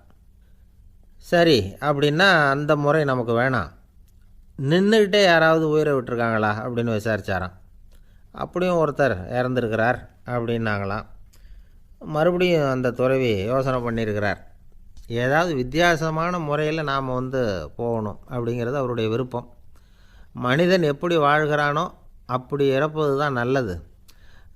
சரி, யாராவது தலைகீழாக யோகம் செய்யும் நிலையில் இறந்துருக்கிறாங்களா அப்படின்னு விசாரித்தாராம். நண்பர்கள் சிரித்தாங்க. தலைகீழாக நின்னபடி இறந்ததாக நாங்கள் கேள்விப்பட்டதே இல்லை, அது முடியாத காரியம் அப்படின்ட்டுருக்காங்க. இப்போ அந்த துறவிக்கு திடீர்னு உற்சாகம் வந்துட்டுது. உடனே எழுந்திரிச்சார், தலைகீழாக நின்னார், அப்படியே உயிரை விட்டுட்டார். அவ்வளோதான். அந்த மடாலயத்தில் ஒரே குழப்பம், எப்படி அவரை கீழே இறக்கி படுக்க வைக்கிறது அப்படின்னு புரியல. இப்படி உயிர் விடுறதை பற்றி அவங்க இது வரைக்கும் கேள்விப்பட்டதும் இல்லை. உண்மையிலேயே இவர் இறந்து தான் போனாராங்கிறதும் தெரியல. சோதித்து பார்த்தாங்க, இதய துடிப்பு, நாடி துடிப்பு எல்லாம் நின்று போயிருந்தது. இவர் எப்பவும் இப்படி தான், என்ன பண்ணுறது இப்போது அப்படின்னு சொல்லி எல்லோரும் குழம்பிக்கிட்டு இருக்கிற சமயத்தில் ஒரு பெரிய ஒரு யோசனை சொன்னார். இந்த துறவியோட மூத்த சகோதரி பக்கத்து மடாலயத்தில் இருக்கிறாங்க, அவங்கள இங்கே அழைச்சிட்டு வந்தால் ஏதாவது வழி கிடைக்கும் அப்படின்னார். அந்த அம்மாவுக்கு 90 வயசு. அழைச்சிட்டு வந்தாங்க. ஒரு குச்சியை ஊன்றிக்கிட்டு அப்படியே மெதுவாக நடந்து வந்தாங்க. தம்பி, தலைகீழாக நின்று உயிர் விட்டு இறக்கிறத பார்த்தாங்க. தம்பின்னு கூப்பிட்டு பார்த்தாங்க, ஒன்றும் காணோம். உடனே என்ன பண்ணாங்க, தன்னுடைய கைத்தடியால் தம்பியோட உடலை ஒரு தட்டு தட்டினாங்க. ஏப்பா, சாகிறப்பவும் உன்னுடைய குறும்புத்தனத்தை விடலையா, இப்படியாடா சாகிறது, ஒழுங்காக செத்து தொலை அப்படின்னாங்களாம். அவ்வளவுதான். உடனே அந்த துறவி திரும்பி நேராக நின்னார். அக்கா, கோவப்படாத, நான் ஒழுங்காக சாகிறேன், எப்படி செத்தா என்ன, எல்லாம் எனக்கு ஒன்று தான் அப்படின்னு சொல்லிவிட்டு அப்படியே தரையில் படுத்து உயிரை விட்டாராம். அதுக்கப்புறம் அந்த அம்மா கோலை கையில் எடுத்துக்கிட்டு அப்படியே திரும்பி கூட பார்க்காம அவங்க பாட்டுக்கு போயிட்டாங்களாம். மரணத்தை ஒரு விளையாட்டாக ஆக்கிய அந்த துறவிக்கு வாழ்க்கையே ஒரு விளையாட்டாக தான் இருந்திருக்குது. எந்த நோக்கமும் இல்லாமல் செயல்படுறதுன்னா என்னங்கிறதும் அவருக்கு தெரிஞ்சிருக்குது. பயனை எதிர்பார்க்காமல் பணி செய்து வாழ்ந்து மறைந்த மகான் அவர். தம்முடைய தொழிலை விளையாட்டு போல் செய்ய தெரிஞ்சவருக்கு வாழ்க்கையே ஒரு விளையாட்டாக மாறிடும். எல்லாமே விளையாட்டாகி விடுகிற போது மரணமும் விளையாட்டாகிவிடும் அப்படிங்கிறது தான் அந்த தத்துவம். ஆனால் அதுக்கு முன்னாடி உங்களுக்குள்ளே இருக்கிற உண்மையான நடிகனை நீங்கள் அடையாளம் கண்டுபிடிக்கணும். நீங்கள் நடிக்க வேண்டியதே இல்லை, நீங்கள் ஏற்கனவே நடிச்சுக்கிட்டு தான் இருக்கிறீங்க. நீங்கள் இந்த உண்மையை தெரிஞ்சுக்கணும், அவ்வளவுதான். இதுதான் ஞானிகளுடைய கருத்து. நீங்கள் தெருவில் நடந்து போயிட்டுருக்கிறீங்க, எதிரில் வர்றவர் உங்களை பார்த்து எப்படி இருக்கிறீங்கன்னு கேட்குறார். நல்லா இருக்கிறேங்கிறீங்க. உண்மையிலேயே நாம் நல்லா இருக்க மாட்டோம், ஏதாவது உடம்புல கோளாறு இருக்கும். ஆனால் அப்படி சொல்லுவோம், நல்லா இருக்கிறேன் அப்படின்னு. அது நடிப்பு தானே. உங்களை சந்தித்ததில் ரொம்ப மகிழ்ச்சி அப்படின்னு சொல்கிறோம். உடனே கொஞ்சம் நிதானமாக யோசித்து பாருங்கள், உண்மையிலேயே உங்கள் மனசு மகிழ்ச்சி அடைஞ்சுட்டுதா? அது நடிப்பு தானே. வாழ்க்கையை சரியாக புரிஞ்சுக்கிட்டால் எல்லாமே நடிப்புங்கிறது புரியும். கல்யாண பத்திரிக்கை அனுப்பியிருந்தேனே, ஏன்டா வரலன்னு கேட்டான் ஒருத்தன். வந்திருந்தேனே அப்படின்னானா இவன். டேய், ஏன்டா போய் சொல்கிற, நான் பத்திரிக்கையே உனக்கு அனுப்பலையே அப்படின்ட்டுருக்கான் அவன். அதுக்கு இவன் சொன்னானா, பத்திரிக்கை அனுப்புனேன்னு நீ போய் சொல்கிறப்போ கல்யாணத்துக்கு வந்தேன்னு நான் போய் சொல்லக்கூடாதா அப்படின்னானா. பொங்கல் திருநாள். பொங்கல் திருநாள்னால் இது ஏதோ அறுவடை திருநாள் அப்படின்னு சொல்லுவோம். அதாவது வருஷம் பூரா நாம் பாடுபட்டு அதனுடைய பலனை அனுபவிக்கிற நாள் அப்படிங்கிறது நாம் சொல்லிகிட்டு இருக்கிறது. இது முக்கியமாக இது ஒரு நன்றி அறிவிப்பு நாள் அப்படின்னு சொல்லுவாங்க. இன்றைக்கி நிறைய நன்றி அறிவிப்பு கூட்டம்லாம் நடந்துக்கிட்டு இருக்குல்ல, அது மாதிரி விவசாயிகள் நடத்துகிற ஒரு நன்றி அறிவிப்பு விழா இது. யாருக்கு நன்றி சொல்கிறாங்கன்னா ஆதவனுக்கு. அதாவது சூரியன் இல்லைன்னா விவசாயம் இல்லை. அதனால் ஆதவனுக்கு நன்றி செலுத்துகிற நாளாக இந்த பொங்கல் திருநாளை நாம் கொண்டாடுறோம். அதாவது இந்த பொங்கலில் விவசாயிகள்கிட்டேருந்து நிறைய பண்புகளை நாம் தெரிஞ்சுக்க வேண்டிய நாள் இது. விவசாயிகள் அவங்க விவசாயம் முன்னேறி இருக்கிற அளவுக்கு விவசாயிகளுடைய வாழ்க்கை தரம் முன்னேறலை. அந்த அளவுக்கு அவர்கள் நாட்டுக்காக உழைச்சிக்கிட்டு இருக்கிறாங்க. அந்த காலத்திலே அதை பற்றி ஒரு கதை சொல்கிறது உண்டு. ஒரு வயசான ஆள் நிலத்தில் ஏறு உழுதுகிட்டு இருந்தாராம். கிழிஞ்சு போன ஒரு சின்ன துண்டை தான் இடுப்பில் கட்டியிருந்தாராம். தலையில் ஒரு கந்தலை சுற்றி இருந்தார். உடம்பு பூரா சேரு, ரொம்ப ஏழை. ஏறு ஓட்டிகிட்டு இருக்கிறவர் வேறு எப்படி இருப்பார்? இருந்தாலும் அந்த ஆள் ரொம்ப ஜாலியாக பாட்டு பாடிக்கிட்டே ஏறு உழுதுகிட்டு இருந்தாராம். உடம்புல தான் அவர் ஏழையை தவிர மனசில் ஒரு ஏழையாக தெரியல. அந்த சமயத்தில் அந்த நாட்டு ராஜா அந்த பக்கமாக குதிரை மேலே வந்தாராம். வேட்டைக்கு போயிட்டு பரிவாரங்களோடு திரும்பி வந்துக்கிட்டு இருக்கிறார். ரொம்ப செல்வ செழிப்பில் இருக்கிற ராஜா அவர் இந்த வயசான விவசாயியை பார்த்துருக்கார். இந்த ஆள் ரொம்பவும் ஏழைங்கிறது அவரை பார்த்தாவே பளிச்சுன்னு தெரியுது. கட்டிக்கிறதுக்கு நல்ல துணி இல்லை, உடம்போ இழைச்சி போயிருக்குது, வயிறு முதுகில் போய் ஒட்டிகிட்டு இருக்கு, கண்ணு குழி விழுந்து போயிருக்குது. ஆனாலும் முகத்தை பார்த்தா சந்தோஷமாக இருக்கிற மாதிரி இருக்குது. இவ்வளவு உற்சாகமாக பாடிக்கிட்டு இருக்கிறாரே அப்படின்னு ஆச்சரியமாக நினச்சி பார்த்தார் அந்த ராஜா. சரி, அவர்கிட்ட கொஞ்சம் பேச்சு கொடுத்து பார்க்கலாம் அப்படின்னு முடிவு பண்ணார். ஐயா பெரியவரே, இப்படி கொஞ்சம் வர முடியுமான்னாராம். பொழுது போகிறதுக்குள்ளே நான் இந்த வயல் பூரா உழவு ஓட்டி ஆகணும், அதனால் பேசுகிறதுக்கு நேரம் இல்லை அப்படின்னாராம் அந்த பெரியவர். என்ன அவ்வளவு அவசரமாக? மீதி இருந்தால் நாளைக்கு உழுதக்கூடாதா? அது சரி, உனக்கு எத்தனை ஏக்கர் நிலம் இருக்குது அப்படின்னு விசாரிச்சிருக்கார் ராஜா. எனக்குன்னு சொந்தமாக உள்ளங்கை அளவு கூட நிலம் கிடையாது. இது எங்கள் முதலாளியோட நிலம். இதை பூராவும் உழுது முடித்தாதான் அவர் கூலி கொடுப்பார். நான் கூலிக்கு உழுதுகிட்டு இருக்கிறேன். உங்ககிட்ட பேசிக்கிட்டு இருந்தால் அவருக்கு துரோகம் பண்ணது மாதிரி ஆகிடும் அப்படின்னாராம். ராஜா குதிரையை விட்டு கீழே இறங்கினார். வரப்பில் நடந்து அந்த பெரியவர்கிட்டே போனாராம். சரி, ஒரு நாள் பூரா உழுதா உனக்கு எவ்வளவு கூலின்னு கேட்டிருக்கார். 8 அணா கூலி கிடைக்கும்னாராம் அவர். இது ரொம்ப காலத்துக்கு முன்னாடி நடந்த ஒரு சம்பவங்கிறதுனால அப்போ 8 அணா கூலிங்கிறது ரொம்ப பெருசு. இருந்தாலும் அதுவும் அந்த ராஜாவுக்கு பெரிய கூலியாக தெரியல. இவ்வளவு தானா, இதை வச்சுக்கிட்டு நீ எப்படி காலம் தள்ளுற அப்படின்னாராம். ஒன்றும் கவலை இல்லை அப்படின்னாராம் அவர். ராஜாவுக்கு ரொம்ப ஆச்சரியமாக போச்சு. 8 அணா கூலி வாங்குகிற இந்த ஆள் கவலை இல்லாமல் இருக்கிறார், ஏராளமான வசதியோடு இருக்கிறன்னா கவலை இல்லாமல் வாழ முடியலையே அப்படின்னு நினச்சி பார்த்துருக்கார். அது சரி, 8 அணாவில் எப்படி குடும்பம் நடத்துகிற அப்படின்னு கேட்டாராம். எனக்கு கிடைக்கிற 8 அணாவில் 2 அணா குடும்பத்துக்கு செலவழிக்கிறேன், 2 அணா பழைய கடனுக்கு கொடுக்குறேன், 2 அணா தர்மம் செய்கிறேன், 2 அணா வட்டிக்கு கொடுக்குறேன், ஒரு குறையும் இல்லைன்னாராம். ராஜாவுக்கு ஒன்றும் புரியல. எனக்கு ஒன்றும் புரியலேன்னு இருக்கார். ஐயா, எனக்கும் என் மனைவிக்கும் 2 அணா செலவாகுது. வயசான அம்மா அப்பா இருக்கிறாங்க, சின்ன வயசில் என்னை காப்பாற்றினவங்க அவங்க. அந்த கடனுக்கு 2 அணா செலவாகுது, அது பழைய கடன். என் தங்கச்சி ஒருத்தி ஆதரவு இல்லாத நிலைமையில் தன்னுடைய மகனோட என் வீட்டில் இருக்கிறா. அவளுக்கும் அவள் மகனுக்கும் 2 அணா செலவு பண்ணுறேன், அது தர்மம். எனக்கு 2 பிள்ளைங்க இருக்கிறாங்க, அவங்களுக்கு 2 அணா செலவு பண்ணுறேன், அது வட்டிக்கு கொடுக்கறது மாதிரி. பிற்காலத்தில் அவங்க எங்களை காப்பாற்றுவாங்க. அந்த வகையில் நான் திருப்தியோடு வாழ்ந்துக்கிட்டு இருக்கிறேன் அப்படின்னாராம். ராஜாவுக்கு அர்த்தம் புரிய ஆரம்பிச்சுதான். அந்த பெரிய நிலத்தை விலை கொடுத்து வாங்கி அந்த பெரியவருக்கே தானமாக கொடுத்துட்டாராம். இப்போ உழுதவருக்கே நிலம் சொந்தமாகிட்டுது. அன்னையிலேருந்து அரசனுக்கும் ஆறுதல் கிடைச்சிதான். இப்படி ஒரு கதை சொல்லுவாங்க. 8 அணா வருமானத்தை வச்சுக்கிட்டு எப்படி காலத்தை தள்ளுறதுன்னு சொல்கிறதுக்காக இந்த கதையை சொல்கிறதாக யாரும் தப்பாக நினச்சிக்கக்கூடாது. கிடைக்கிறத எப்படி பங்கு போடுறார், எப்படி திருப்தியாக வாழறார் அப்படிங்கிறது தான் முக்கியம். அது மாதிரி இன்றைக்கு இந்த பொங்கல் திருநாளில் உழவர்கள் மனசு மகிழ்ச்சியாக இருந்ததுன்னா அது எல்லாரும் மகிழ்ச்சியாக இருக்கிறது மாதிரி அர்த்தம்.